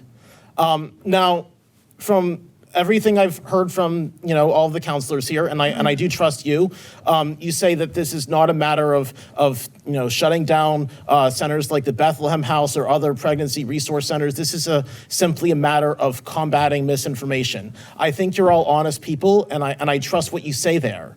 What I would suggest to you is that if you are interested in combating misinformation, you would combat the misinformation of centers that say that this is simply a matter of what you do with your own body, because that is biologically false. From the moment of conception, there is a genetically separate human being. You would combat the misinformation of centers that say the quote-unquote medication abortion pills, also known as chemical abortion pills, are safe because studies have shown that they have 4 times the complication rates of surgical abortions. Thank you very much. Thank you.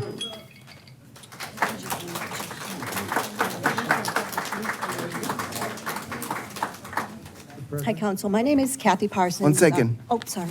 Councilor. I just heard individuals speak to the person who just spoke, and I really take issue with that. I think that the person who speaks, regardless of your point of view, needs to be fully heard, and that's your right. Both sides. Please do not interfere with those who are That's speaking. okay. Thank you, Councilor. My name is Kathy Parsons. I'm here on behalf of Pregnancy Care Centers. I'm actually on the board of one. And I want to and have a working relationship with other pregnancy care centers in the western part of the state. And I think this sets a very dangerous precedent. On this council, they've mentioned a couple times about, religious people. They don't want them interfering with all of this and all of that. But to me, it's a moral issue. And whether you believe in God or not, we'll all be held accountable someday because we have an inherent moral compass. So to me, it's a moral issue, and you have to look at the issue. The ordinance is, people saying, oh, it's, information and transparency and all that, but you have to look at the information, you have to look at the issue is abortion. And abortion is not healthcare. Yes, people have been brainwashed into thinking that. It is the taking of an innocent human life. So to me, what is the genesis of this ordinance? And, it sounds like you already set up something with the state in reading the pages tonight on the ordinance. Are you working for, life? You say that, abortion is health care. I don't believe that. Millions of Americans don't believe it's health care. They've been brainwashed into doing that, into believing that. It is the killing of an innocent child, and I think it sets a dangerous precedent for all these pregnancy resource centers who have the right, this is a free country, they have the right to say, yeah, we don't want children to be killed in abortion. We're going to help their mothers. The mothers are confused at that time. Why aren't you applying this to, abortion facilities and things like that? It should be something that applies to everybody. To me, this just is an attack on the unborn, an attack on pro-lifers, an attack on pro-life organizations. If there's been no issues and you don't have a center here, why are you pursuing this? The issue seems like the Bethlehem House has been under attack, politically, physically. Why isn't that being addressed? Those are what the attacks are. That's where your energy should be spent, on preventing that. Thank you very much.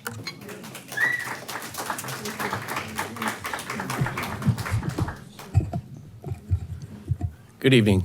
Nicholas Morganelli, 34 Prospect Street, Westfield, Mass. Good evening, President Gomez and distinguished council members.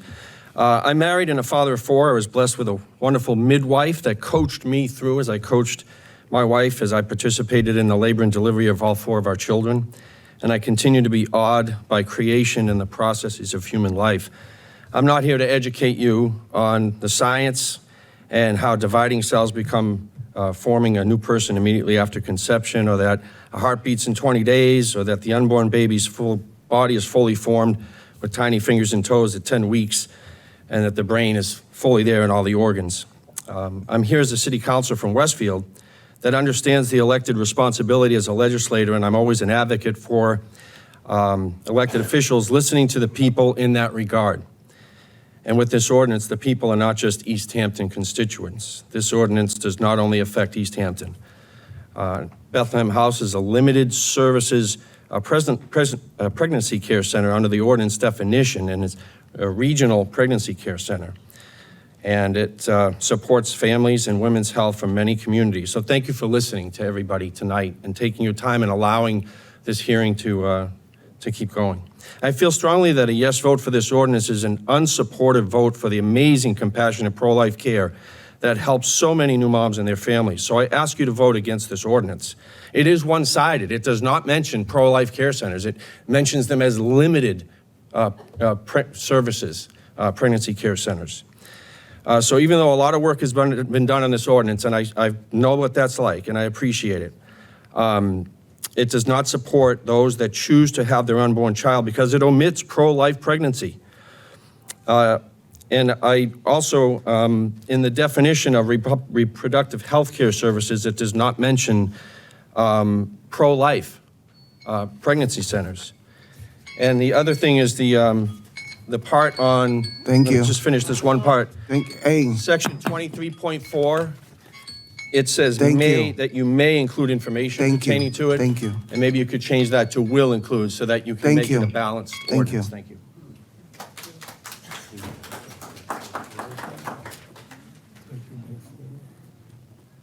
Hi, good evening, councilors. I wanted to start by thanking you for introducing this ordinance. It's come at an incredibly important time in our country when basic human rights of women and our LGBTQ community members are under attack nationwide. My name is Miranda, and I've lived in Easthampton for the past 4 years on LaPlante Circle.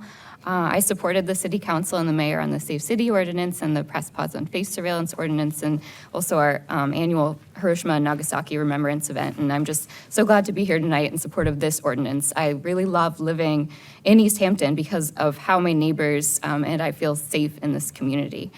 I have really close friends in other states fearing for their futures because bans on basic health care and gender-affirming care are threatened, and I've had friends who have left their homes, and I have friends around here who are afraid they'll have to leave their homes at some point. I really want my community to reflect my values, very basic values I think many of us share, just making everybody feel safe. When I heard about the efforts of the city council, I felt really proud, and I wanted to tell all my friends who have been made to feel unwanted and unsafe that there are efforts to make sure that these backwards laws are stopped and that there is, resistance to that kind of thing. I wasn't going to speak today at all, and I feel very, very unprepared, but I was hearing all these people who are coming from outside of Easthampton and outside our community, sharing beliefs that are hurting people I love. I felt very compelled to share something. I'm really glad to be in a community where people are standing in defense of this ordinance. It's, again, a really scary time to be a woman and a member of the LGBTQ community, and now really feels like the time for continued commitment to action, and now is the time to protect each other. I'm very glad our city council recognizes that and is taking this action, so thank you very much. Thank you.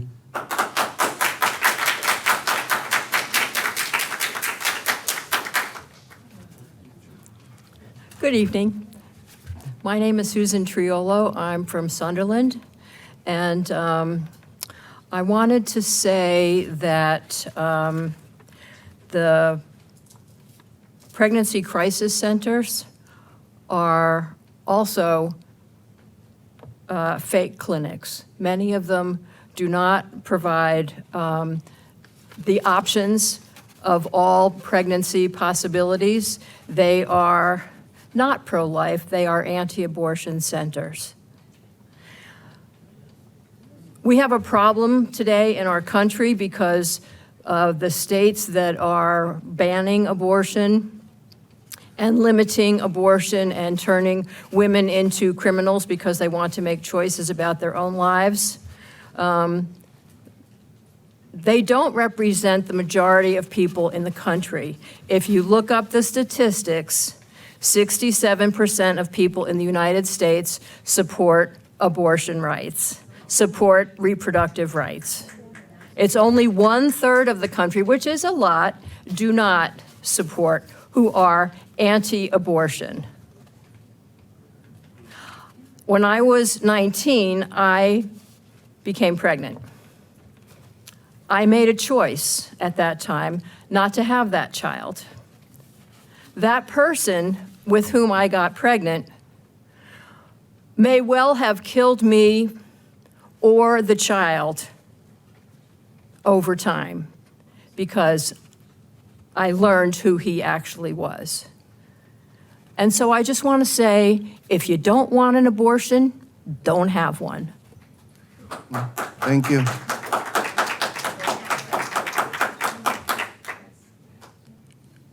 Councilor Riley? So listen, I just want to address, the dynamic that's coming from this section. Listen, I hear you. I agree with the things that you agree with. The way that you are conducting yourself right now is not how we do business in this space. Now, I've got to tell you, I've been doing this kind of work that you're doing for over 25 years. I've been baptized by the fires of people who do not like the way that I exist in this world, and I get that. It's frustrating and it's very hard. If you are ever going to be taken seriously as advocates for your cause, you need to respect the process, even when there are people who disagree with you. I love you to pieces, and I know that you have your hearts in the best place. There's a right way and a wrong way to do this, and this just isn't it. Thank you, Councilor. Anyone from the public? Anyone else from the public? in person. I know we have people online, but I just, one more time, is anyone in the room want to participate in the public hearing? I gotta see a hand over here. This is not on the article. Oh, No, it has to be about the ordinance. The ordinance. Yes. thank you. Anyone else, Oh, good. right? Well, there's somebody with their hand up. The white-haired gentleman in the back, in the middle. There was a gentleman in the, no? Anyone? We can go online. No? Okay, I'm going to the people who's participating remote. And I'm going to apologize if I mispronounce your name. I'm going to start with Patty. Hi, my name's Patty Cavalli. I live on Maxine Circle in Easthampton. I would challenge the council next time to please allow Easthampton residents to speak first. I do believe everyone should speak, but I believe as this being an Easthampton meeting, that I believe we should have had the opportunity to speak first. I just want to reiterate a couple things. Both attorneys talked about the legal issues that your ordinance has, which that is a big concern of mine. The language in your ordinance is vague. It's got too much room for interpretation. And I'm going to show you an example of that interpretation because the mayor, when she initially spoke to us this evening, talked about how you can find erectile dysfunction on when you Google, which that Google is open to anybody on the public. We're talking about what the city is going to do. So that just shows me how our officials can interpret this ordinance and use it for their benefit. So thank you, Mayor, for proving my point. And the second thing is one of the councilmen said that this ordinance is for the equity of all citizens in Easthampton. Well, I challenge that because I do not believe that you are protecting the equity and rights of parents. It's been said a couple times there, but there is no mention of age, and minors can get this information. They can be coerced into getting this information, and you do not have any responsibility through your ordinance to notify parents. That scares the hell out of me. You cannot take away the legal right of parents. I don't care who you are. Now, I'm not one side or the other here. I'm protecting the equity of all citizens and parents. And I don't hear any talk about that tonight from the council. So would you please address that? Tell me as a resident how you're going to protect my parental rights. It is my responsibility to teach my parents, not you. Excuse me, to teach my children, not you. Thank you for your time. Thank you. Thank you. Michael? Hi, Michael King, Massachusetts Family Institute. Despite the changes to the language of the proposed ordinance, it still exposes the city to unnecessary legal liability, which was stated earlier today. And I won't really go into that because the attorneys covered that really well.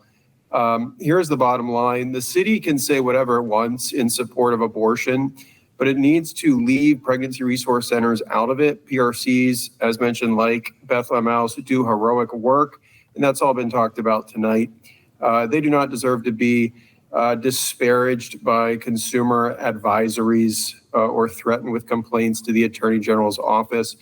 The council should do the right thing and reject this ordinance. At a minimum, we urge this council to amend the language of this proposed ordinance to eliminate section 6-23.4 and 6-23.5, which were designed to target PRCs. And lastly, recent reporting made it seem like Easthampton is going to follow in the way of the Framingham City Council that was allegedly successful in passing an ordinance to fine pregnancy care centers for false advertising practices. This is false. I just wanted to set the record straight that pro-life advocates were very successful in Framingham, and such an ordinance was never passed. Instead of passing an unconstitutional, unethical, and unnecessary ordinance, Framingham City Council virtue signaled by passing an impotent proclamation meant to defame pregnancy care centers that has no enforcement capability. In fact, this same ordinance has failed in Worcester as well. So please stop discriminating against pregnancy care centers. Your efforts only expose your bias and could possibly lead to increased legal liability for the city of Easthampton. So great to see so many people out tonight at the Easthampton City Council. Thank you so much. Thank you. If I may? Really? Really? Just wait. Councilor Strezzo? Thank you. Thank you. Honorable colleagues, I'm City Councilor Kristen Struzzo of Somerville. Thank you for permitting me to speak. I respect your community incredibly, and I am so very impressed with your words of support of the ordinance. I urge you to pass this ordinance before you, expanding protections for reproductive and gender affirming care.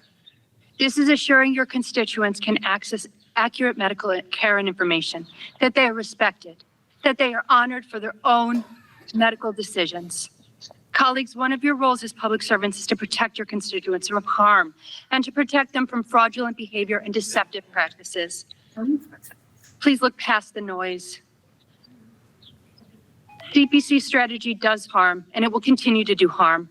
My dear colleagues, you represent as a municipality, you know that, previous to what some would say. This doesn't have to be about the state, it can be a city ordinance.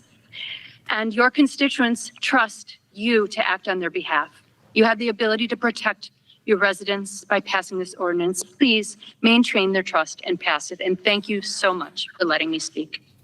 Thank you, Councilor. Annie?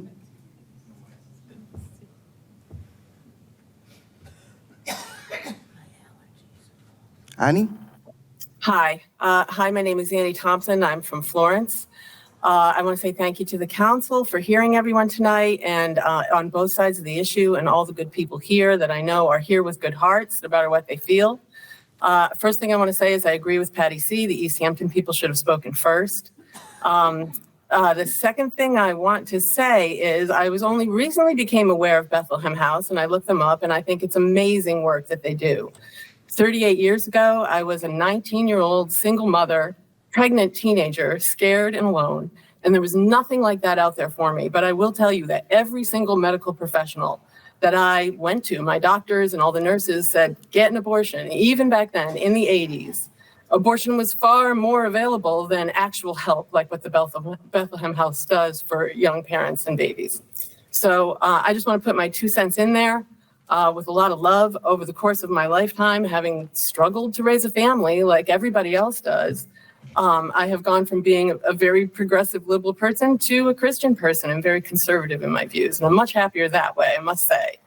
I had another thing I wanted to say, but for anybody out there that can hear my voice, any women or men that have had abortions, I just urge you, in the privacy of your own home, when your political friends are not around you, get on your knees and ask the Lord to pray for the souls that you have lost. And I think that the healing will begin for you then. And Bethlehem House, I plan on helping out wherever you allow me to. So thank you for letting me speak. Goodbye. Thank you, Annie. Louis? This is a waste of my time. Hi, I didn't actually plan to speak when I came here, but there's just, can't cope with the Google Meet.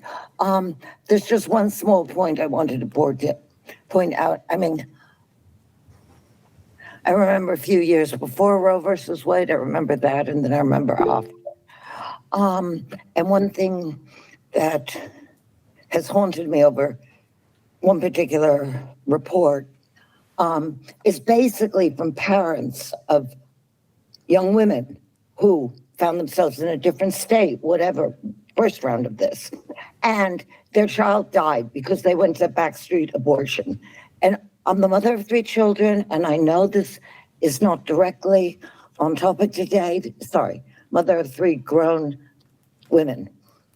And, these people were saying, we wish they'd come to us. We would have helped them, but they ended up dead. It's like so there's a lot behind that, but when people keep saying parental rights at all costs, let's just remember that most of us have had children, and some of us, when they're young, when they're teenagers, when they know it all, would depend on the, would depend on the global village, the world, to help protect them.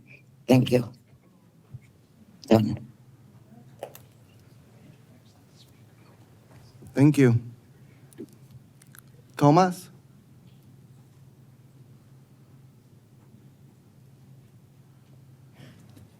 J. Thomas? Hi, I'm sorry. It's Julie from Precinct 1. I just had a couple of things to say.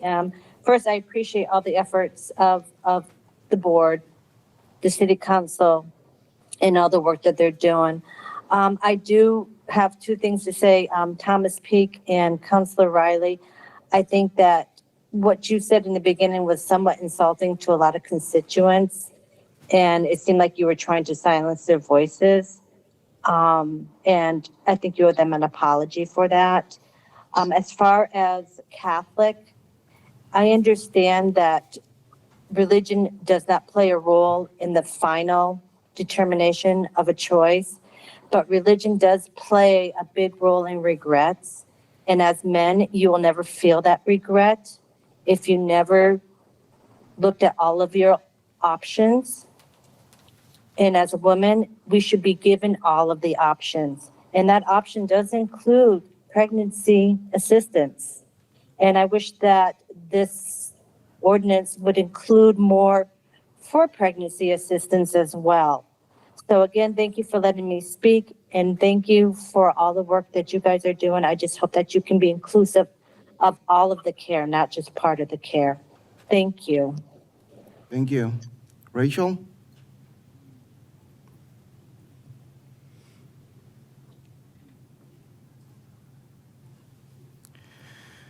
Rachel?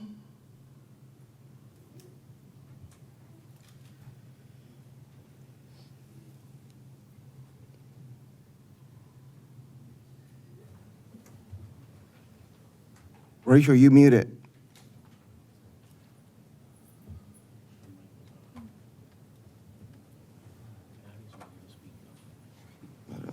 Anyone else? Anyone that didn't speak yet? Have anything to add?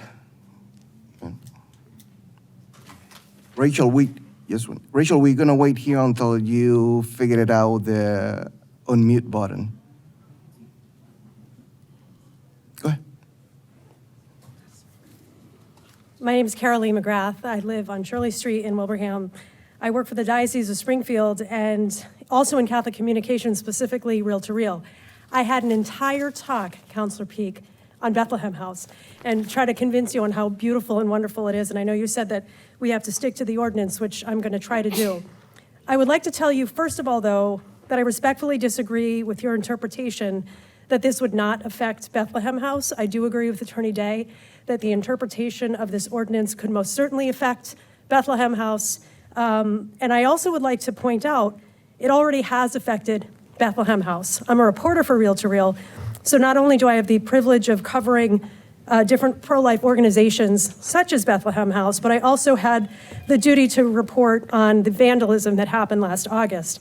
And I think it's important to note that I know that I've interviewed Councilor Zaret on many occasions in different jobs besides working for the diocese. I respect you, and I know he condemned the violence there and the threats, and I truly believe that you truly, in your heart, were outraged by that violence. But I guess I would ask, what do you expect with the tension in the room? We see all the people here. I think it's great to have political process, but it's taken you a year to kind of reformulate this ordinance. And I guess I would invite you to completely drop it, in all honesty. I really would. I think it's a bad look for Easthampton. You have a lot of things to do. I'm pretty sure that the mayor and I disagree on probably everything politically, but I agreed with what she said. On the ordinance in particular, you probably have other important police jobs, fire jobs, school things that you have to worry about. I think this, frankly, is a distraction. Again, who am I? I'm just a mother of 5. What do I know? But I would say that this is not a good look for Easthampton. Thank you. Anthony?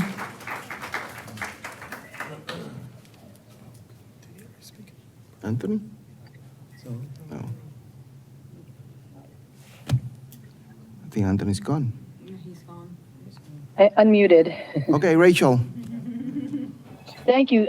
Apologies for the Rachel, technical. one second. Yeah. People in the room, can you please mute your cell phone? I think that was the Jackson Foot, No, it was someone here. somebody over here. Yeah. Okay. I'm sorry, Rachel. Go ahead. Go ahead. Hi, thank you. Yes, this is Rachel Mary, City Councilor from Northampton. I thank you all for allowing us to, join your meeting in this way, and for all the work you've done and thought you've put into this. A lot have been said. I just briefly wanted to just say that on my 10 years on council, I've never really seen a ordinance this vetted, with so much thought and so many big minds put to it. This is a reasonable and moderate ordinance, and it's really, as our colleague Councilor Strezzo said, it's our job to hear beyond the noise and to protect our community and to protect the health of our community, and to be leaders and to have vision. And so when we talk about who's being harmed, we have to think about those who are harmed by what's going on and by deception. And if there is no deception happening, no one has anything to worry about. So that's why I believe this is a very moderate ordinance, and it's there to protect our constituents, our residents, and to preserve their practical access to their own health care and decision making. Let's trust them with that, and let's support them, and let's be a leader like we were elected to be. And thank you very much for your time. Thank you. Anthony?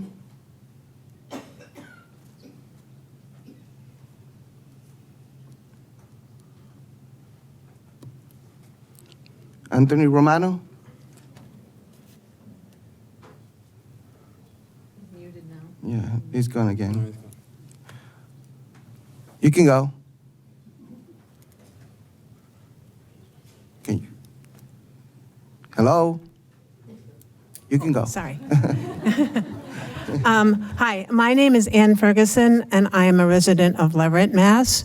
And I want to thank you for the city councilors and those who've worked for more than a year to vet what I take to be a very reasonable ordinance.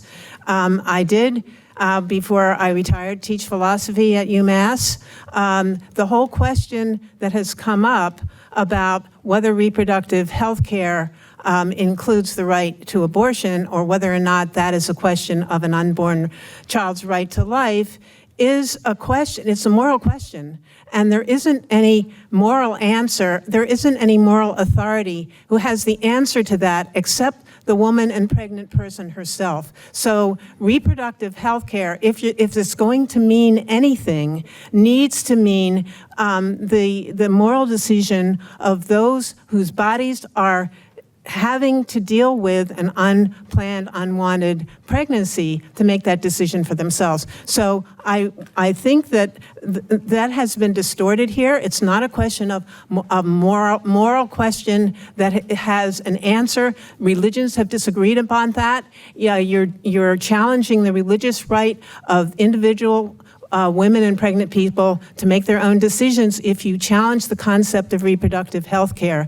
as one that should allow the individual who is most concerned, that is carrying a fetus, to make the decision, the moral decision about whether or not to have the child. So therefore, I support this ordinance because it does seem to me it's properly vetted, and that I'm sure that there is an answer to the whole question about whether or not parental consent has been involved. I'd like to actually hear, whether that has been left out, and the other legal issues that have been raised. It does seem to me that there are answers to those questions, and therefore that that have been thought about, and therefore that the Thank you. ordinance should be supported. Thank you. Thank you.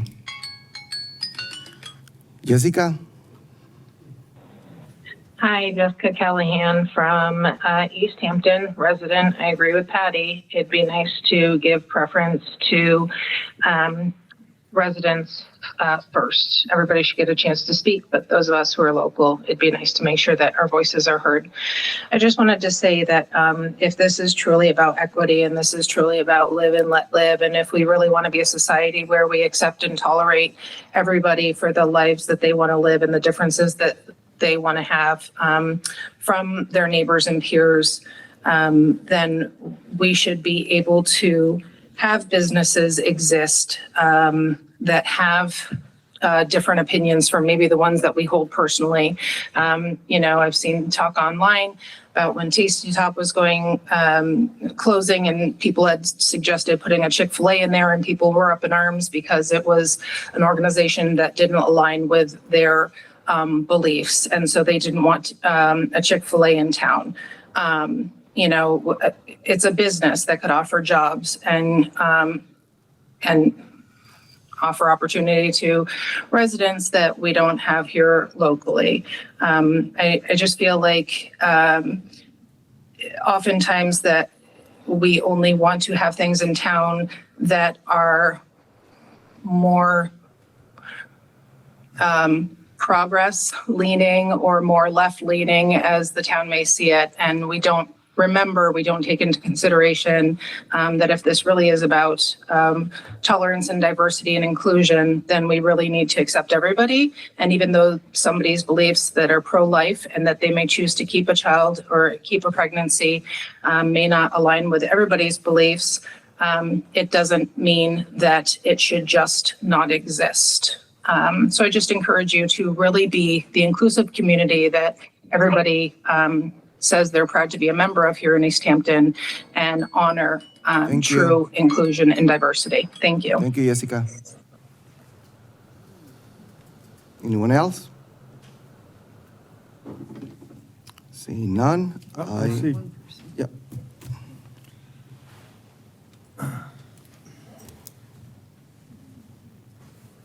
Thank you.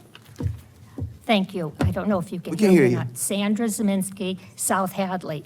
I heard a lot tonight. I had a statement prepared. I'm not going to read it. Cut to the chase, nuts and bolts.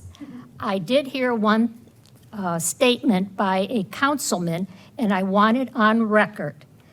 And it was listed, I think, as misinformation to the community. That individual, a councilman, said, "This in no way impacts or pertains to the Bethlehem house." And I'd like that to be put on the record as stated by the councilman. So should anything in the future come up, it's on the record. And I always felt, going to the committee meetings, that this is definitely fodder for the lawyers in the courts. And I assume I heard too, liability for Easthampton. So maybe we should go back to the drawing board, and I'd be glad to go to your subcommittees again. And I thank you very much. Thank you. By the way, it's on the record because this meeting is being recorded, and we're taking notes about what everybody's saying, including councilors. So I guess that's everybody from the public. Before allowing the councilors to answer some questions from the public or making statements or comments, I just want to say that thank you for the recommendation of the 3 people who recommend to allow the people from Easthampton to speak first. But this council, presided by me, will allow everybody to speak. Democracy is for everybody. We have neighbors, we have family members who visit us, we have business owners who work hard every day in our community, and they are not from Easthampton, but they have a voice. And we're gonna listen to those voices too. We give the opportunity to everybody, and if you was the last one, that doesn't mean that we didn't hear you. We're here for everybody, and we take every single comment, questions, or concerns really seriously, coming from Easthampton residents or our neighbors. Again, I want to say pretty clear, democracy is for everybody.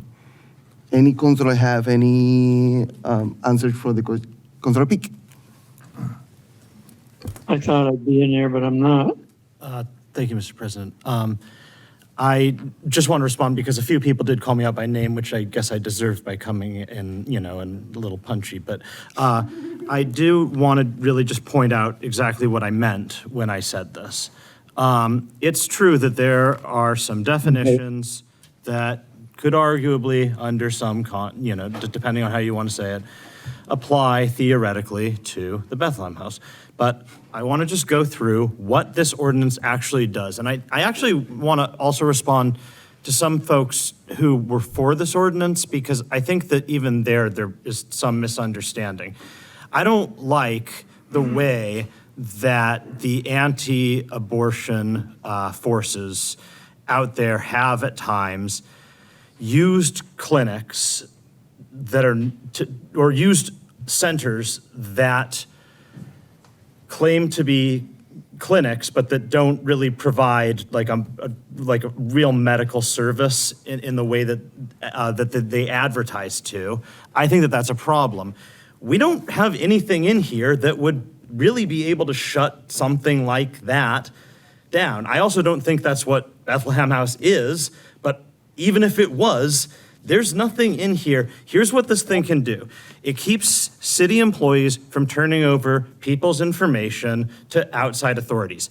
I think it's probably fair to say that Bethlehem House has no interest in that information. They are not looking to round up the information of folks who came here from Texas and turn it over to their attorney general. So I think we're all in agreement that that section is the same, and nothing has, that part, you might not like it, you might want those people to be punished, you might want us to collaborate with the people who seek to punish them. I don't. That's a point of disagreement, but that has no possibility of affecting.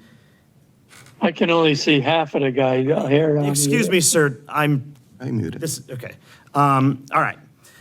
So then, when it comes to the protected healthcare information, we're instructing the city to post some information on their website. That information is coming from the state. It has already been posted by the state. We are just amplifying information that we think could be valuable to our constituents. You might not like that information, and that's fine, but I don't see how that could reasonably affect any organization. It's information that's already out there. And then and please, counselors, if I missed anything, it's been a long night.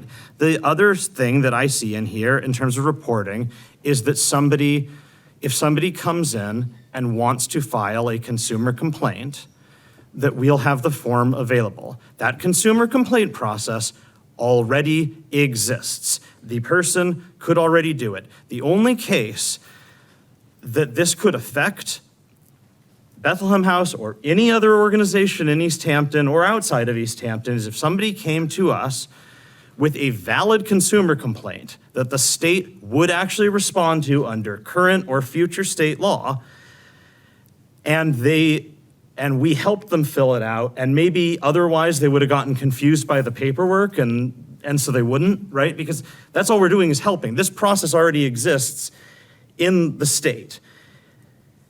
So somebody would have to do something that the state actually finds wrong, and then we'd have to go from there. And I don't understand what process or power this gives us that doesn't already exist. And so I don't understand. It might facilitate it being slightly easier for somebody to do something, which I think is a good thing. You might think is a bad thing. There's nothing in here that allows us to just close an organization or define an organization. We can refer matters to the state. The state might agree that it's a problem, it might come after that organization. They might not, but they already can do that. We are just helping to facilitate. And so I do not understand what it is that somebody thinks is going to happen that would allow, that you couldn't do right now, that this ordinance would do, that could shut down a crisis pregnancy center or Bethlehem House or anything else. And I also say that in a way, for like the folks who want that to be the case, like, I mean, maybe that would be a good thing, but that's not what this is. This is a much more limited thing in its scope. And so, yeah, I mean, I just want to go over that to make sure that exactly what I mean. I'm not saying that in the definitions of this, there's no way you could possibly, under the broadest possible definition, include Bethlehem House in it. What I'm saying is it does not give the city any lever that they can pull to go after an organization in the manner in which people seem to think we're going to do. So that's my point. Thanks. Thank you, Councilor. Any other Councilor? Councilor Sarrett. I mostly just want to reinforce everything my colleague just said, especially with my participation in writing this language, is that this information is already out there. You could go to a variety of state websites, and I think some of those were included in a variety of conversations. Both when we had a preamble, there was a lot of information out there. You can go to MassGov websites right now and obtain all this information. And that's the point, is that it's the ability to actually access that information that a lot of people aren't aware of. And so they can know what is legal, what is not legal. Can I get over-the-counter emergency contraception? Where are there centers that offers mass health coverage? It's that type of stuff. The complaint process, the consumer complaint process for the Attorney General's office already exists. Someone can have a complaint about, and again, I would agree, I would debate whether that necessarily pertains to the Bethlehem House. But if someone wanted to complain to the Attorney General about the Bethlehem House, they could do it right now. They could be filling it out as we speak. This doesn't create anything that's not already there. But it again, I think someone talked about the word transparency earlier. It's creating transparency, it's creating access to information, because listening to a lot of the back and forth tonight from everyone supporting and not, there's misconceptions. There's misconceptions about what this does. There's misconceptions about what's available on the state level. And so this will just clarify things for people, for better or for worse. But I agree also that you know, if there's concerns that there'd be some sort of barrage of complaints to the AG's office about Bethlehem House, which offers some wonderful services to people who are having children, be received and be seen as frivolous. I mean, you can't just make stuff up. So, and the stuff that's warranted, I guess they would take. But again, we could do that today. So this is a connection to information, because unfortunately in this day and age, we don't necessarily have that. It's information already exists. And then to that point, someone said, well, why don't you share X, Y, and Z about CPCs or PRCs?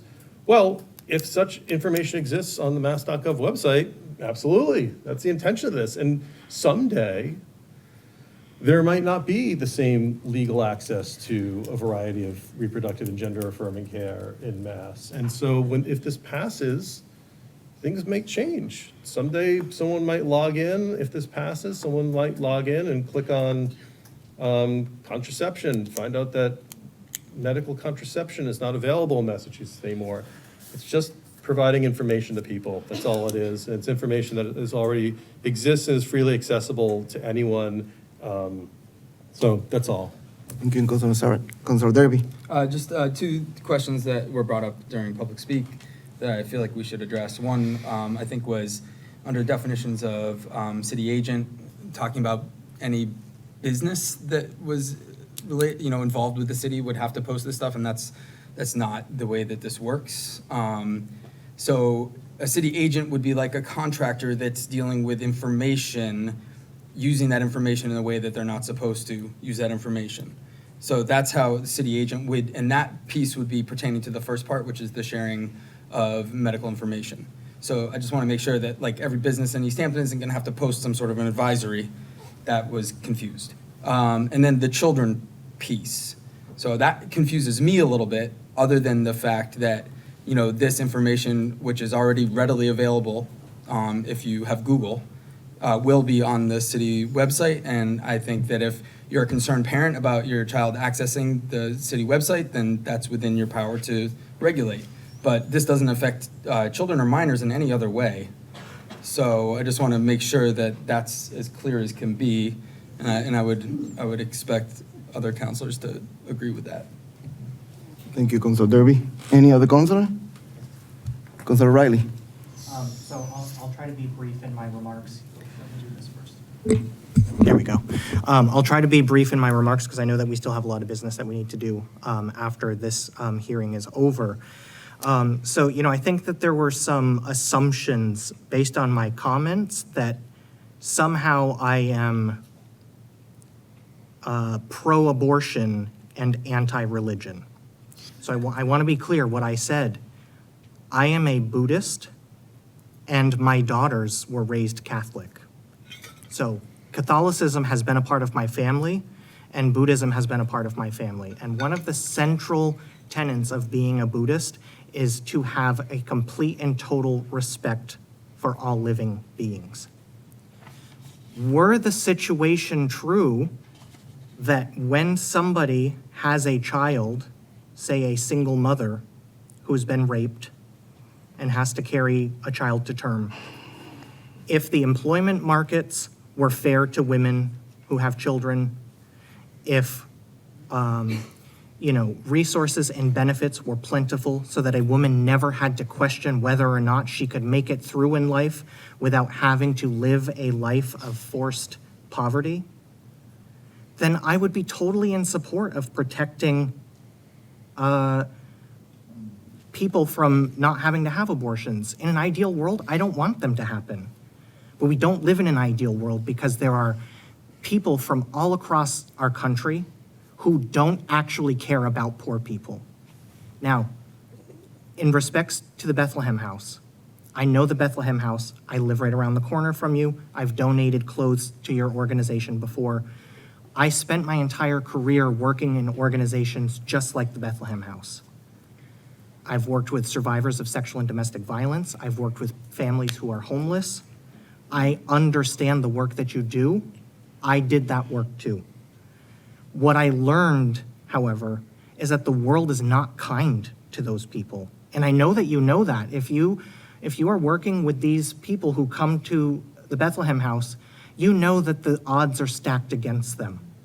That's just the way it is. We live in a capitalistic society that gives preferential treatment to people who have wealth, and it discards everybody else that doesn't. So if the situation were different, and I felt that women who have children in Easthampton could afford an $1,800 a month apartment, who could afford to shop organic food, to make sure that their children are healthy at Whole Foods. If I thought that they could pay their utility bills in the winter, then of course I would be in favor of this. But that's just not the reality that we live in right now. And I cannot, in my role as a city councilor, which needs to be void of my spiritual beliefs, I cannot vote on something that says people in my community must live a life of poverty and suffering because of the beliefs of somebody else. And I can't reconcile that. If we ever get to a point in our country where we can, and I think one of those biggest challenges is if we can take the wealth that billionaires have and redistribute it back to communities like Easthampton, we would be fine.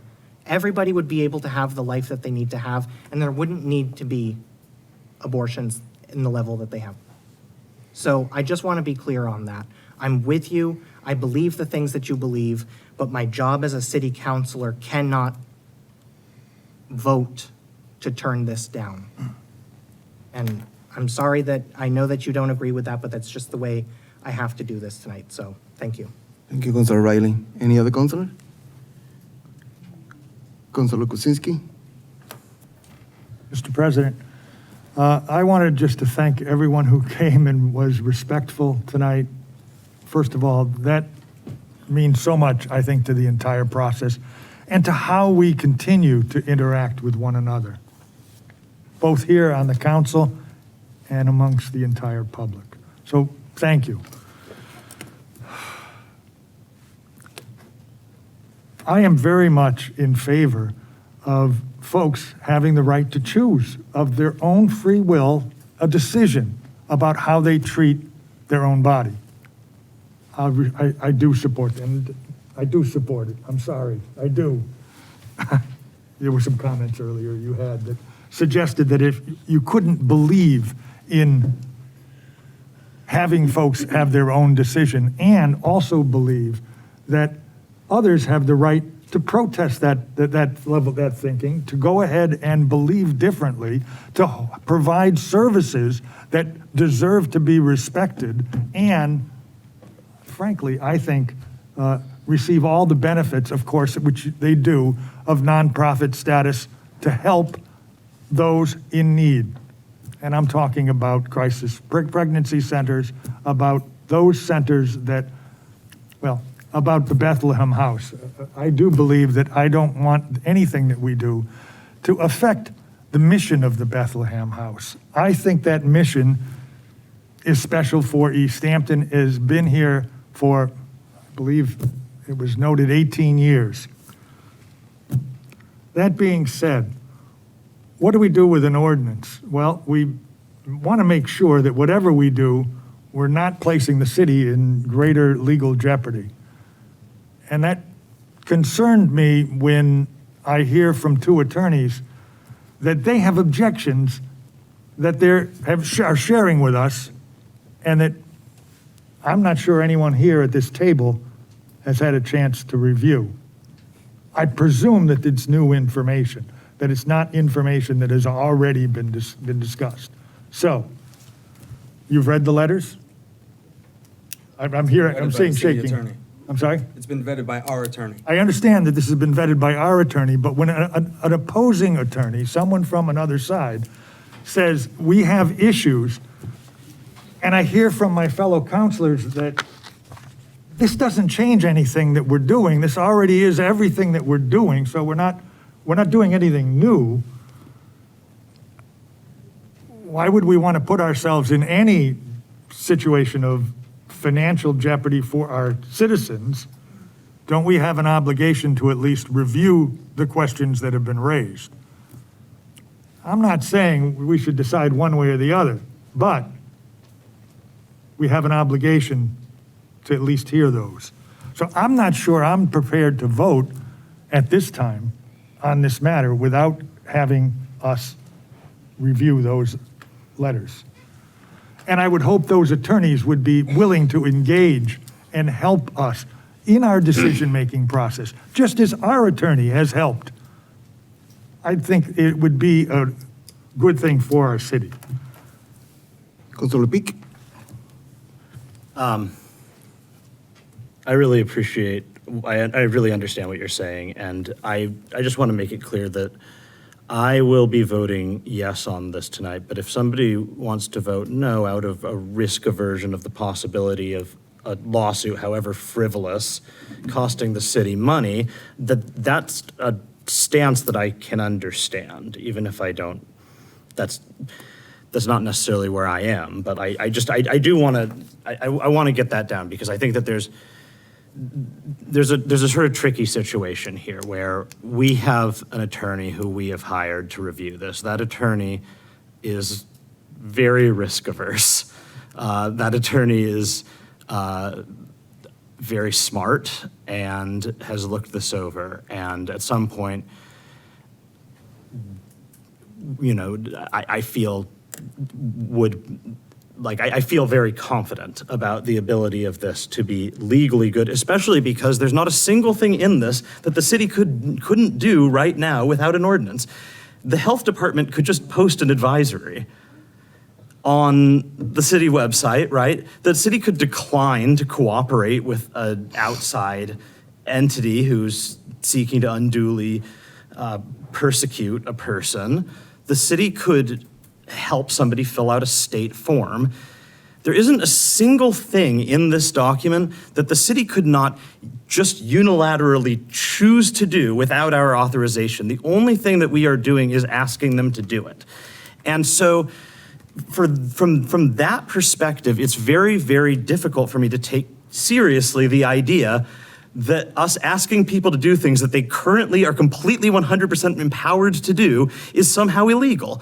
And there's going to be well-funded groups out there with lawyers, smart lawyers, who might decide that for one reason or another, they really don't want, I would say probably the first part, probably the part that keeps states that are looking to punish people from getting that information. I think that's the part they can talk, they might talk about other aspects, but I think that's the part that, well-funded activist organizations are probably find the most concerning, and they might go after the city for it, and it might cost the city a bunch of money, even though we ultimately win the lawsuit. And I think that is a risk that if you say, well, I just can't live with that, then that's an understandable, like, I wouldn't begrudge anybody that, but at the same time, that's true of virtually anything. Anyone can file a frivolous lawsuit about anything we pass.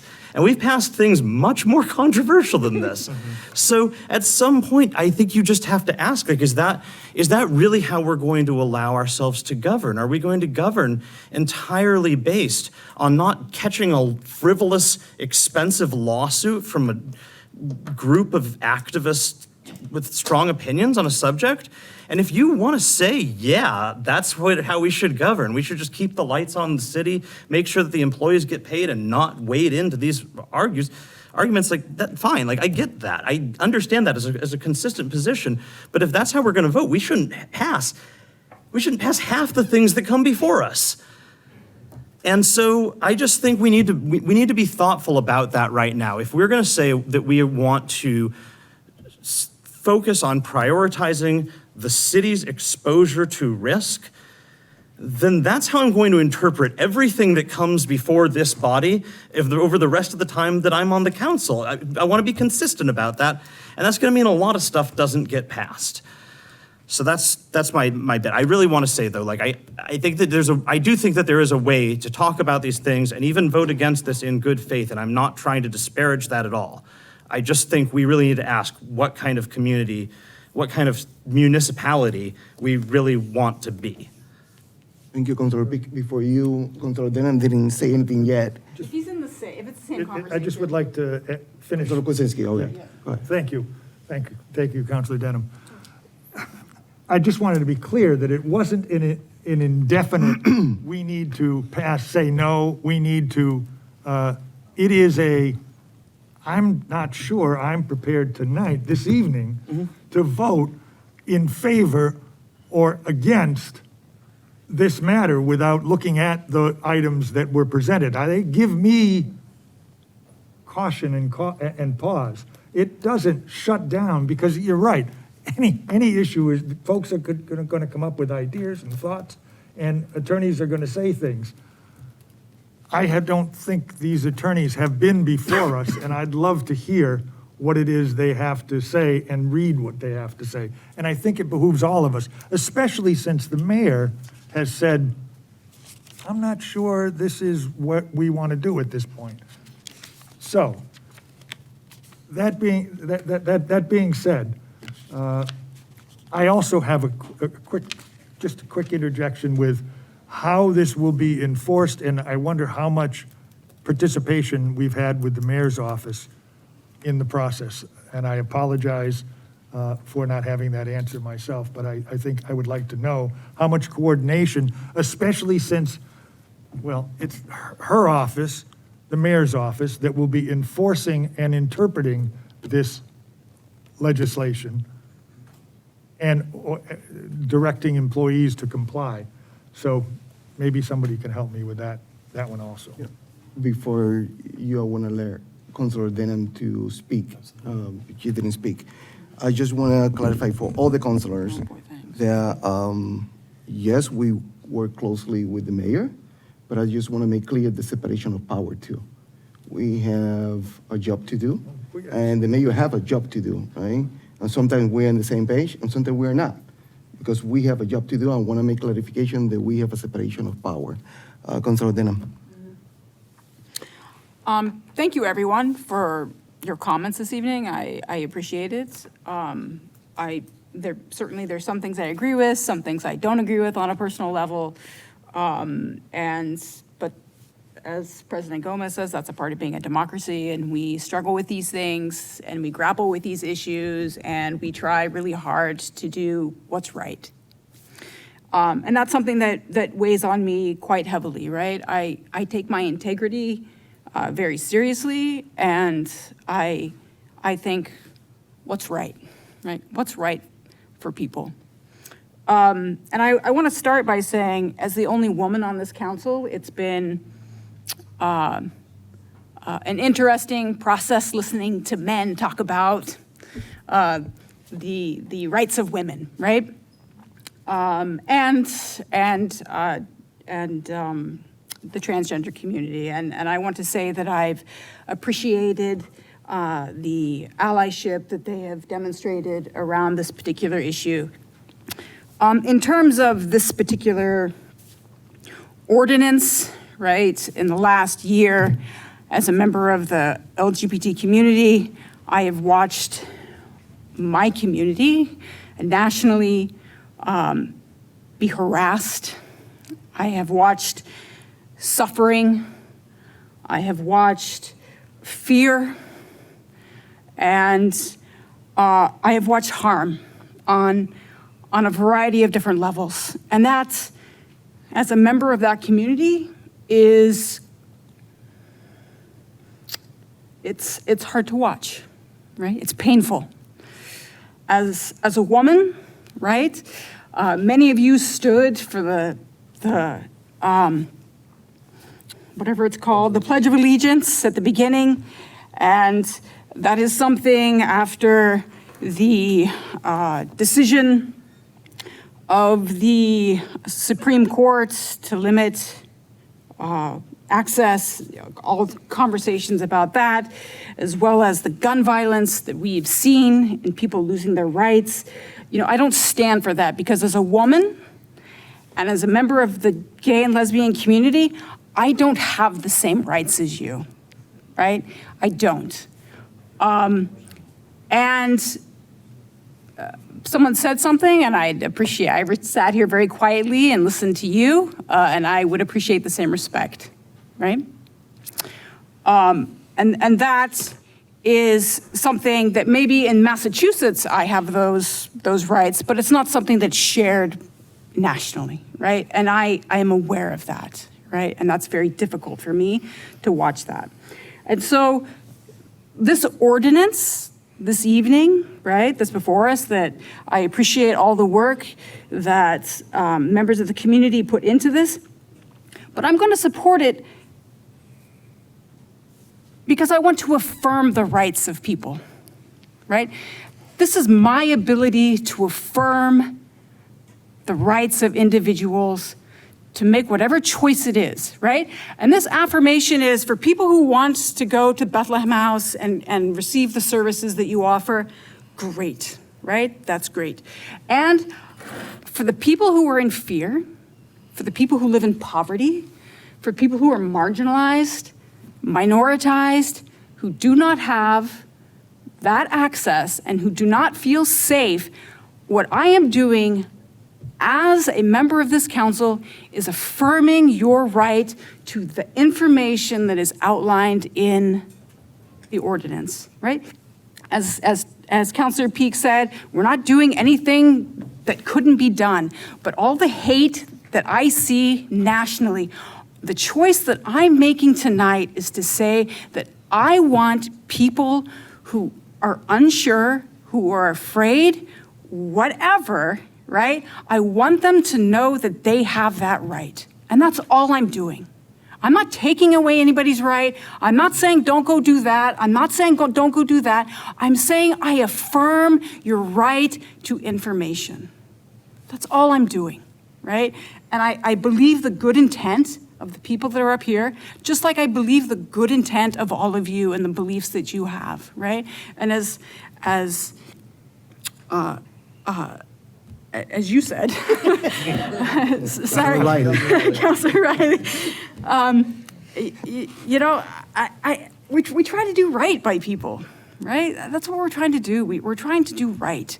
And if we were in the ideal world and I had all the money in the world and we lived in a society that we guaranteed human rights for individuals to have access to education, have access to childcare, et cetera, and we don't have those things. And so I want to do right by people by letting them know that these are the services that you have available, because based on whatever circumstances you have, whatever fear you might be living in, right, whatever hardship you might be experiencing, this is an option for you, just like Bethlehem is an option, right? And so I want to thank the members of this council for, again, your allyship in addressing the needs of members of our community, women, the transgender community, et cetera. And I want to thank you for coming out and sharing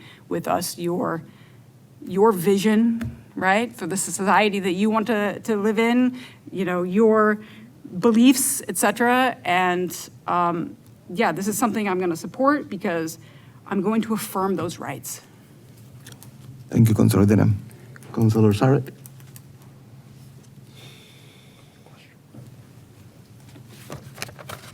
I had a few responses and answers to questions, but I feel that in deference to my colleague who just spoke and the many male voices in the room, and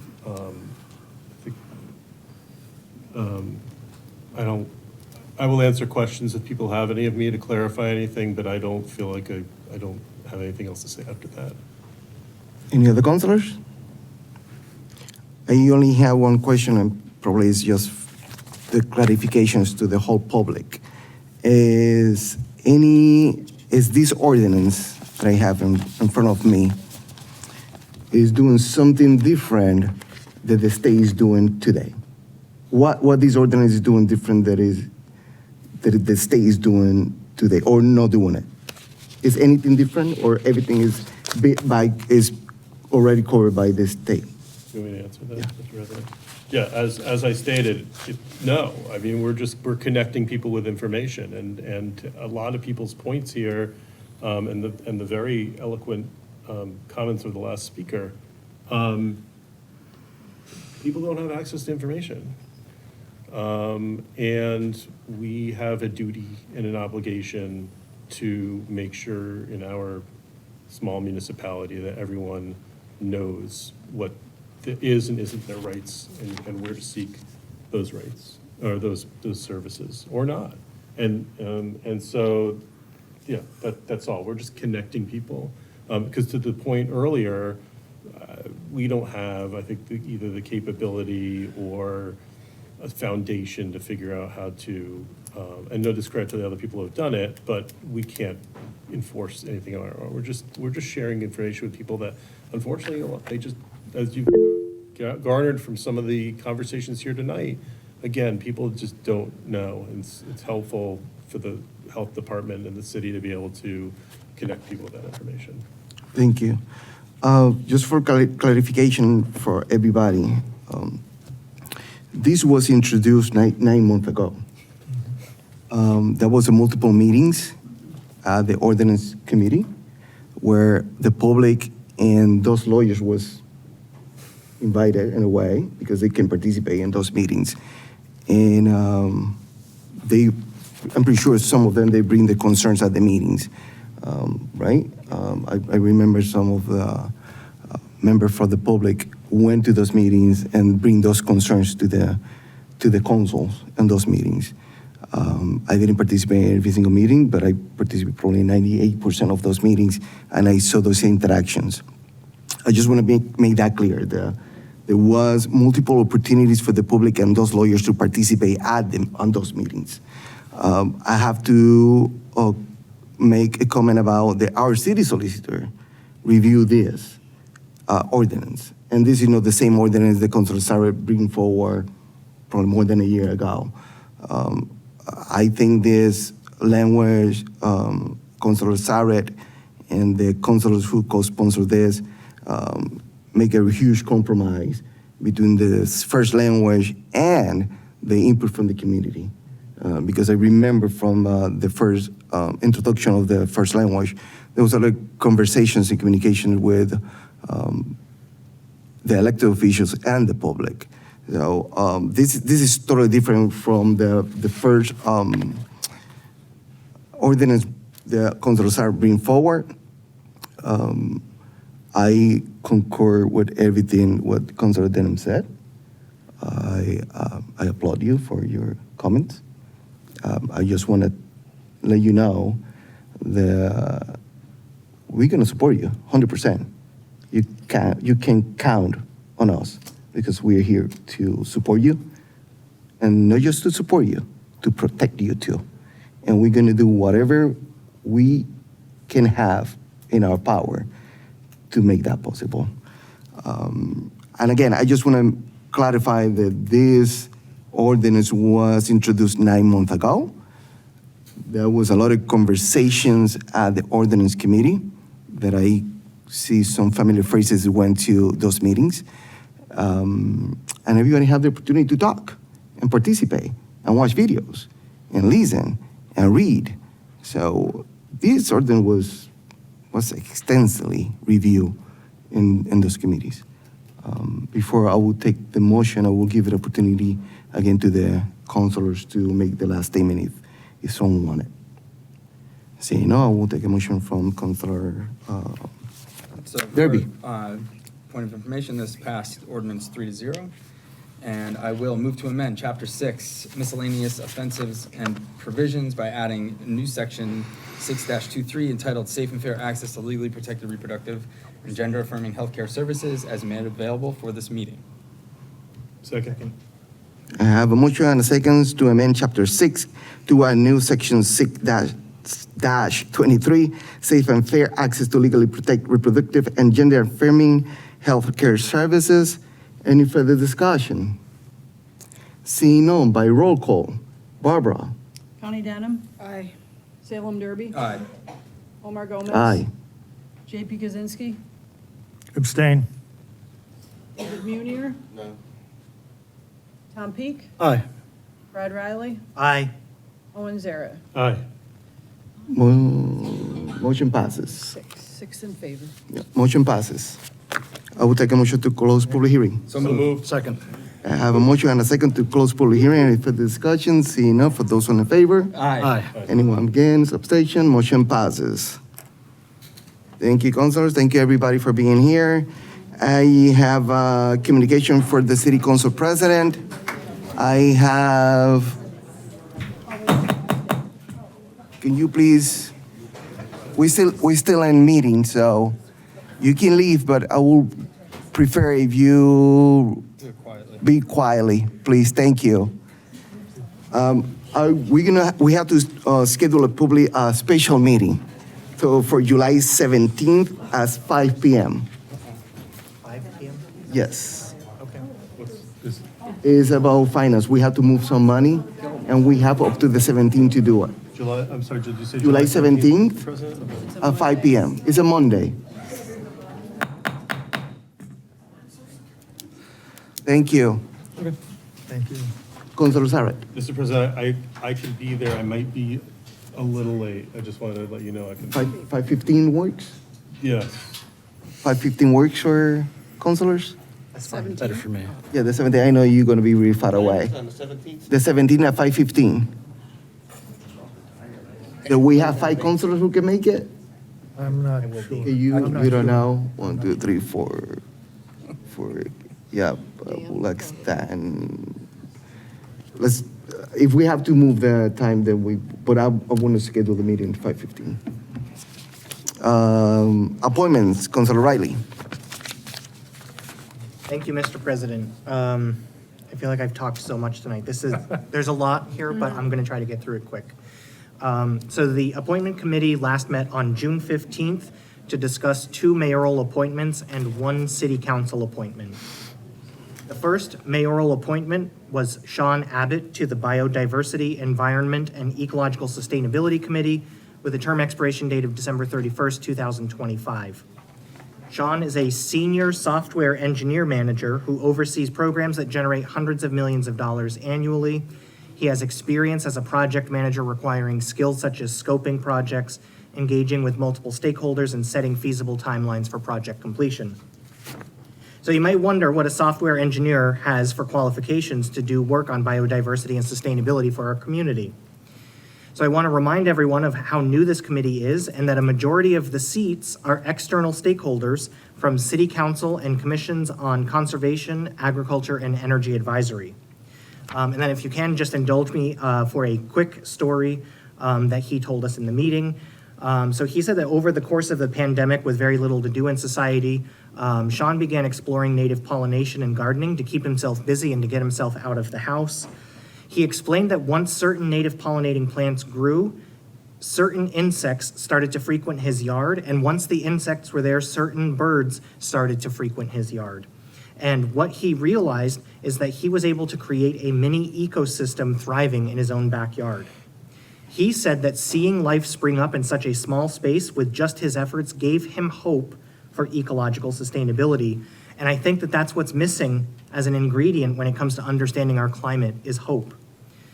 If someone who works with computers can see hope for our ecosystem, then I think that everybody else can too. The second mayoral appointment is James Haas to the Commission on Disability with a term expiration date of December 31st, 2023. James has spent most of his adult life working with people with physical disabilities. For over 42 years, he owned a private orthotics and prosthetics business. He designed, fabricated, and fitted people with hip, leg, and ankle stabilization devices, as well as prosthetic arms and legs. A job such as his required expert levels of customer service and an intimate knowledge of physical disabilities that I think would benefit our community with this appointment.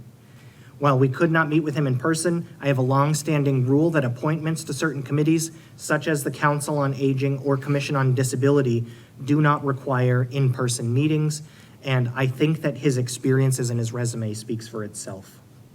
So the appointment committee recommended both mayoral appointments with a vote of 2-0.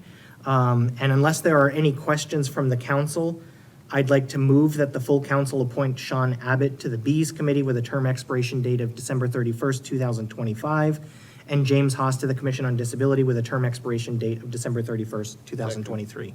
I have a motion and a second for the two new appointments for the mayor appointments. Any further discussion? Councilor Sarek. I apologize because I wanted to try to attend your appointments meeting and send testimony regarding Mr. Abbott. I'll just quickly say I don't know the appointee for Commission on Disability, but anyone who's willing to take on that role is laudable. Mr.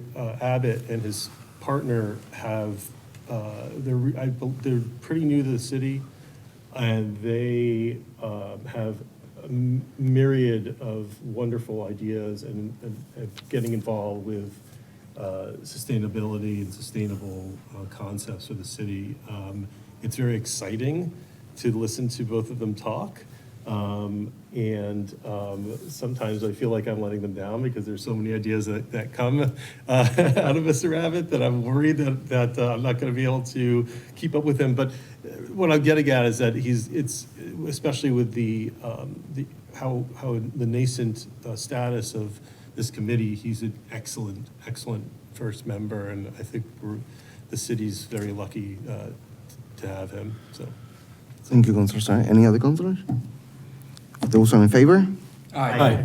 Any against, abstention? Motion passes. Councilor Riley. All right, and then the final item that was on our agenda was the city council appointment of Martha Leamy to be our principal assessor with a term expiration date of July 10th, 2026.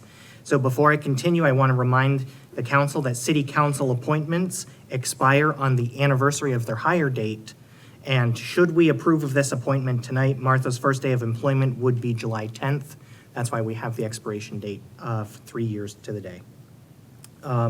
So the committee had a very long, in-depth conversation with Martha about her professional experiences as an assessor. Her resume shows 13 years of collective experience in the field of assessment and a combined 20 years of public service experience. She's worked for the town of Pelham, Southampton, and East Longmeadow as either an assistant assessor or principal assessor. She's also a Massachusetts accredited assessor and an elected Hampshire County Assessor Association member.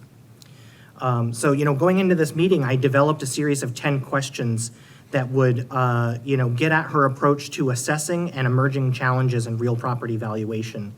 So I'll be the first to admit, I actually don't know much about that profession, or really a lot of the professions of people that work here at Payson Avenue. It's part of the process that we just trust that these are the professionals that inform, our opinions and how we vote. What I can tell you, though, is that she answered those questions in a language that I could understand, which is an essential skill when conveying assessments to the public who may not understand the profession either. She was born and raised in Easthampton, has a history of the city that rivals most of us on this bench. So, the final piece that we need to talk about as it pertains to her appointment is her willingness to be transparent and call out any perceived conflicts of interest in her job as principal assessor. So prior to the appointment committee meeting, Martha disclosed that her life partner is the mayor's sibling and that the mayor is her children's aunt. I want to be clear, though, if she's our principal assessor, she may undoubtedly have to weigh in. Sorry? Continue? Yeah, okay, sorry. That she may have to weigh in on the valuation of the mayor's property. Councilor Riley, just for clarification, can you back to the relationship with Yes. Martha and the Yes. mayor? So Martha Leamy's life partner is the sibling of the mayor. And she has children with her partner who are the mayor's, I guess, nieces or nephews. I don't know the gender of those children, but, so this is just identifying that there is a family connection there, though Martha herself is not actually related to our mayor. And yeah, so, really to just say that, she, in her capacity, will have to weigh in on the valuation of the mayor's property. She indicated that that would be a part of her job. And, she had already submitted that paperwork regarding this matter before even meeting with us. I've seen the paperwork, everything is above water. And, so the last point to be clear about is that the principal assessor is a city council appointee. If we appoint her, she works for us. She doesn't work for the mayor. There is no hierarchy of influence there. I personally do not have any issues with this dynamic, partly because Martha was so forthcoming during the interview process, and I've always supported transparency and accountability in government. Her decision to identify that relationship up front, to me, is both transparent and accountable. So before I make a motion, I know that Council President Gomez recommended Martha, so I'd like to give the opportunity for Council President Gomez for any thoughts on this specific recommendation. Thank you, Councilor Riley. Do Councilor Kosinski have a question before I make my statement? I think it's great we have somebody who's a candidate who we think is terrific and has the experience of this person. The process raised a question in my mind, however, when you talked about the relationship with the mayor and the paperwork that has to be filed, the disclosure paperwork. Mm-hmm. I believe that, correct me if I'm mistaken, that paperwork gets submitted to the appointing authority, which is all of us, not just our council president. I think it's the council that is the appointing authority. And so I did ask the city clerk if she's seen that paperwork.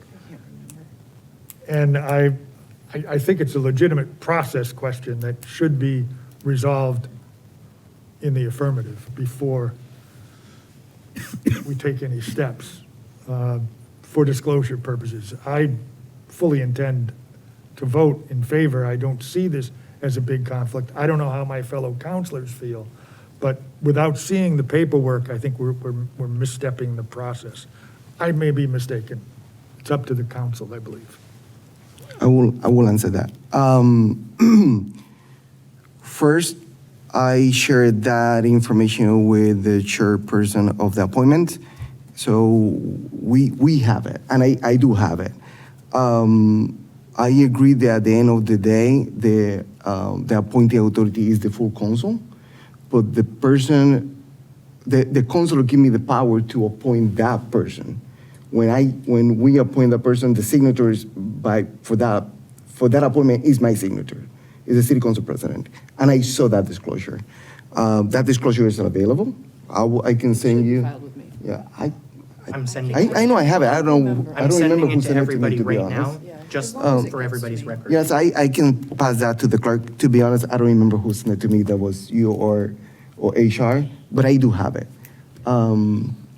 And I will send it, or Councilor Riley can send it probably right now It's already in the inbox. to everybody. Let me add other stuff that Councilor Riley didn't cover.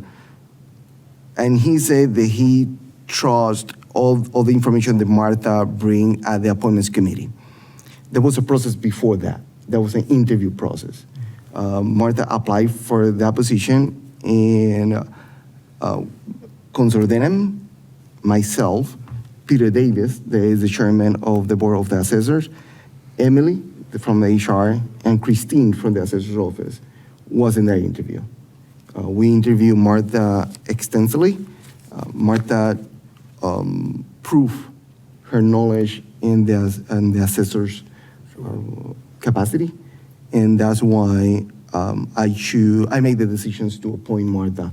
Of course, thinking not just appointing Martha, thinking that this body is going to approve it right away. I'm appointing Martha. Provision. Yes, Provision, I believe. and I really like this process and make questions from the councilors, because I think it will be clear for the public why Martha is being chosen to be in the assessor's office. Again, I don't know if Councilor Denham want to add something about the process of the interview, but I think Martha proved extensively through to Peter Davis, the chairman of the Board of Assessors, Christine, Emily, myself, and Councilor Denham. We have a bunch of questions that we made that day, and she was right on point in every single questions that we made to Martha. If I can. Councilor Denham. Sorry. I think one of the things that really stood out to me, I mean, I don't have any experience with what the assessor does, right? That's my reality. But what I did appreciate about our colleagues in the city was that they identified her process of professional growth. And I thought that was really something that I took to heart in terms of the mentorship that she got from her current supervisor, and the amount of respect that the members on the committee had for that particular person, and were able to talk about just kind of watching this person grow in this field, and really affirming her, like, this is a natural next step for her. And I think that was something that I really appreciated. And as a supervisor myself, professional growth is something that I try to provide to people, and I think that this is a logical next step for this particular individual, and I think she's going to do really great for the city. So, I have no concerns or anything like that, and I really took to heart the feedback and the recommendations of staff in the city who have full faith in her ability. Thank you, Councilor. Councilor Sarek. I just gonna let you go, then Peak, and then Councilor Kuczynski. Thank you. First of all, I think all the information provided about the individual's just general professional acumen and ability to be the principal assessor obviously sounds like they're beyond qualified. The form, just for the public, and then also for me, if there are any counselors who haven't dealt with this before, It's also very important to note the particular kind of form, so it's an appearance of conflict of interest. And so I don't know how many of you have gone through this before, but I actually went through this recently during the school committee appointment process because I had had a prior professional relationship with one of the individuals, and I called the ethics board. And when this happens, you call them and you tell them blah, blah, blah, blah, blah. And they say either there is a conflict of interest and you have to either recuse or there's an appearance and you have to fill out this form. So it's also, I wanted for the public, and then also again, members of the council aren't aware, there's definitely a hierarchy here, and this isn't even a conflict as determined by the Ethics Commission, but I have to say I applaud the applicant for obviously being proactive about that and knowing and then submitting it, and I'm looking at it right now, and I don't have any issues, so I just wanted to say all that. Thank you, Councilor Peak. Yeah, I mean, I just wanted to say that, like, for those who are newer on the council and maybe haven't gone through this, like in a city of 16,000, this happens. You know, everyone has connections to people, and you know, it would be very difficult to find a lot of people who there's no way in which there's a potential conflict of any sort. But I also want to say that I just think, well, okay, so three things. The second thing is I'm really glad we're doing this in this way, just because. You know, these things eventually, when there is an appearance of a conflict, it comes up, and it's good for us to be in a position to say, yeah, we knew about it, we talked about it, we said it was fine, we moved on. It just makes it a little bit cleaner than, you know, if something just like comes up later. So I think that's really good. And, you know, the third part I'd want to bring out is that, like, if the candidate sounds great, and that frankly, when it comes to this position, we've had a lot of struggles in finding an assessor. So, I mean, I just really think that this is the sort of thing that, like, I'm glad we're talking about it, but we should just vote yes. I will reiterate and agree with Councilor Peak that this is a process thing that I think we need to be cognizant of. And I think it's important for the public to know that we know. And I'll also bring up another piece of information that maybe not everyone here knows, but the DOR will pull the assessment files on our properties, all of the elected officials, including the mayor, and do a separate analysis at the DOR state level for those properties, just so there is no collusion, any problems. So that provides an additional check for us. So I'm very comfortable with this, so. Thank you, Councilor. Process-wise, important for us to discuss with the public. Thank you. Any other Councilor? Point of order, Mr. President. You can't call point of order because you're not part of the body, but I will allow you to participate if you want to make a comment. Just for the council and the public's knowledge, I also filed a disclosure. Thank you. As required after talking to the Ethics Board. Thank you, Mayor. I will take a motion. Okay, so I move that the city council appoint Martha Leamy as our principal assessor with a term expiration date of July 10th, 2026. Second. I have a motion and a second to appoint Martha Leamy for the principal assessor's position. Any further discussion? Seeing no, those are in favor? Aye. Any against, abstention, motion passes. Does that conclude? Thus concludes, there's no more business before the appointment committee at this time. Thank you, Councilor Riley. Ordinance, Councilor Derby. Back to me. Promise this won't take 2.5 hours. So, thank you. Can everybody hear me? We have a meeting scheduled for July 18th at 6 p.m. And we are going to be discussing the items that are left on our agenda. I do want to just say that I need to make a motion to move the zoning ordinance for the municipal exemption back to city council and to the planning board. Because I don't think I've done that yet. Didn't you do that? Wait. I think I wanted to, didn't I? The municipal assessor, you already went to the. It already went to them? Yeah, they had the public. You had the public hearing with them. Oh, I'm sorry. I feel like, I'm sorry. No, it was the wrong one. You had the public. It is, I'm sorry, I'm confused. It's a long night. It's the waivers and change of board review back to the city council and to the planning board. Yeah, we already did that public hearing, so, and we have their. As you presented, Salem, as you presented the First time you didn't make any changes? We did not make any changes. Yep, as It's a presented. request to the consider zoning waiver and change of board review, the section 11 to the. Yep, 11 back to the 13. council and to the. And to the planning board. Planning board, okay. Yep. I need- And I don't have, you have to oh, I make need a motion. second. Second. I have a motion and a second to move back to the council and to the planning board the request to consider zoning waivers and change of the board review under section 1113. Any further discussion? Seeing none, those in favor? Aye. Any against, abstention, motion passes. One abstention. So maybe this will take 2.5 Motion passed. hours. I do want to just say, we do not have a date set for the joint public hearing, but it will be, it looks like we're looking at August to try to get that done. Extended. Yeah, and I have for the electronic messaging center, I would like to request a 60-day extension. So moved. Second. I have a motion and a second to extend it for 6 days. Any further discussion?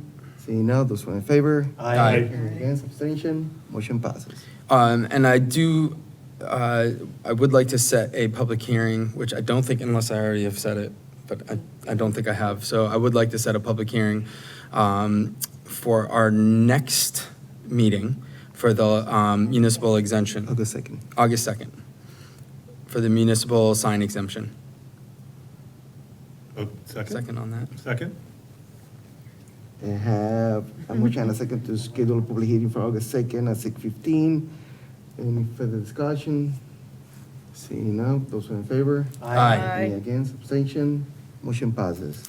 And I am gonna, since I did extend it, I do want to keep the sign ordinance review with electronic messaging centers on our agenda, even though we're bringing the municipal exemption forward, because this is going to be the subject of ongoing conversation in the committee. Thank you, Councilor. Yep. That concludes? That concludes. Thank you, Councilor Derby. Going back to police safety? Yes, Mr. President, if I may. Councilor Sarat? Yes, and it's actually an item you introduced, so I actually would feel really bad if I missed this. I totally forgot because, I don't know, I was a little distracted earlier, I apologize. But at our meeting, the request to consider several parking amendments in downtown, we pretty much had arrived at some general consensus, and we were going to firm that up at the meeting on the 11th, and we had agreed that we would set a public hearing for that item for that first August meeting. Yeah, it's August 2nd. Yep. So at this time, I'd like to make a motion to set a public hearing for the item requests to consider several parking amendments in downtown. Second. Except I need all of those. Yeah, it's, Like, the language, yeah, it's exact coming soon. Yeah, language. coming soon. Really Hear soon. you. within the next couple of Yeah, weeks. we're Within the gonna next get it. hour. Yeah, we're gonna get it. I have a motion and a second to schedule a public hearing about the request of the consider several parking amendment in downtown. Any further discussion? Seeing none, those in favor? Aye. Any against, abstention? Motion passes. Let's conclude, right? Thus concludes again. Thank you, Councilor Saret. Property, Councilor Kuzinski. No report this evening, Mr. President. Thank you, Councilor. Rules and Government, no report. Look like we do everything we have in our agenda. I will take a motion to adjourn. I have a motion and a second to adjourn. Those in favor? Aye. I hope no one say no and abstain, so motion passes. Have a wonderful evening. All right, thank you. Barbara, I have a request. Do we have to sign?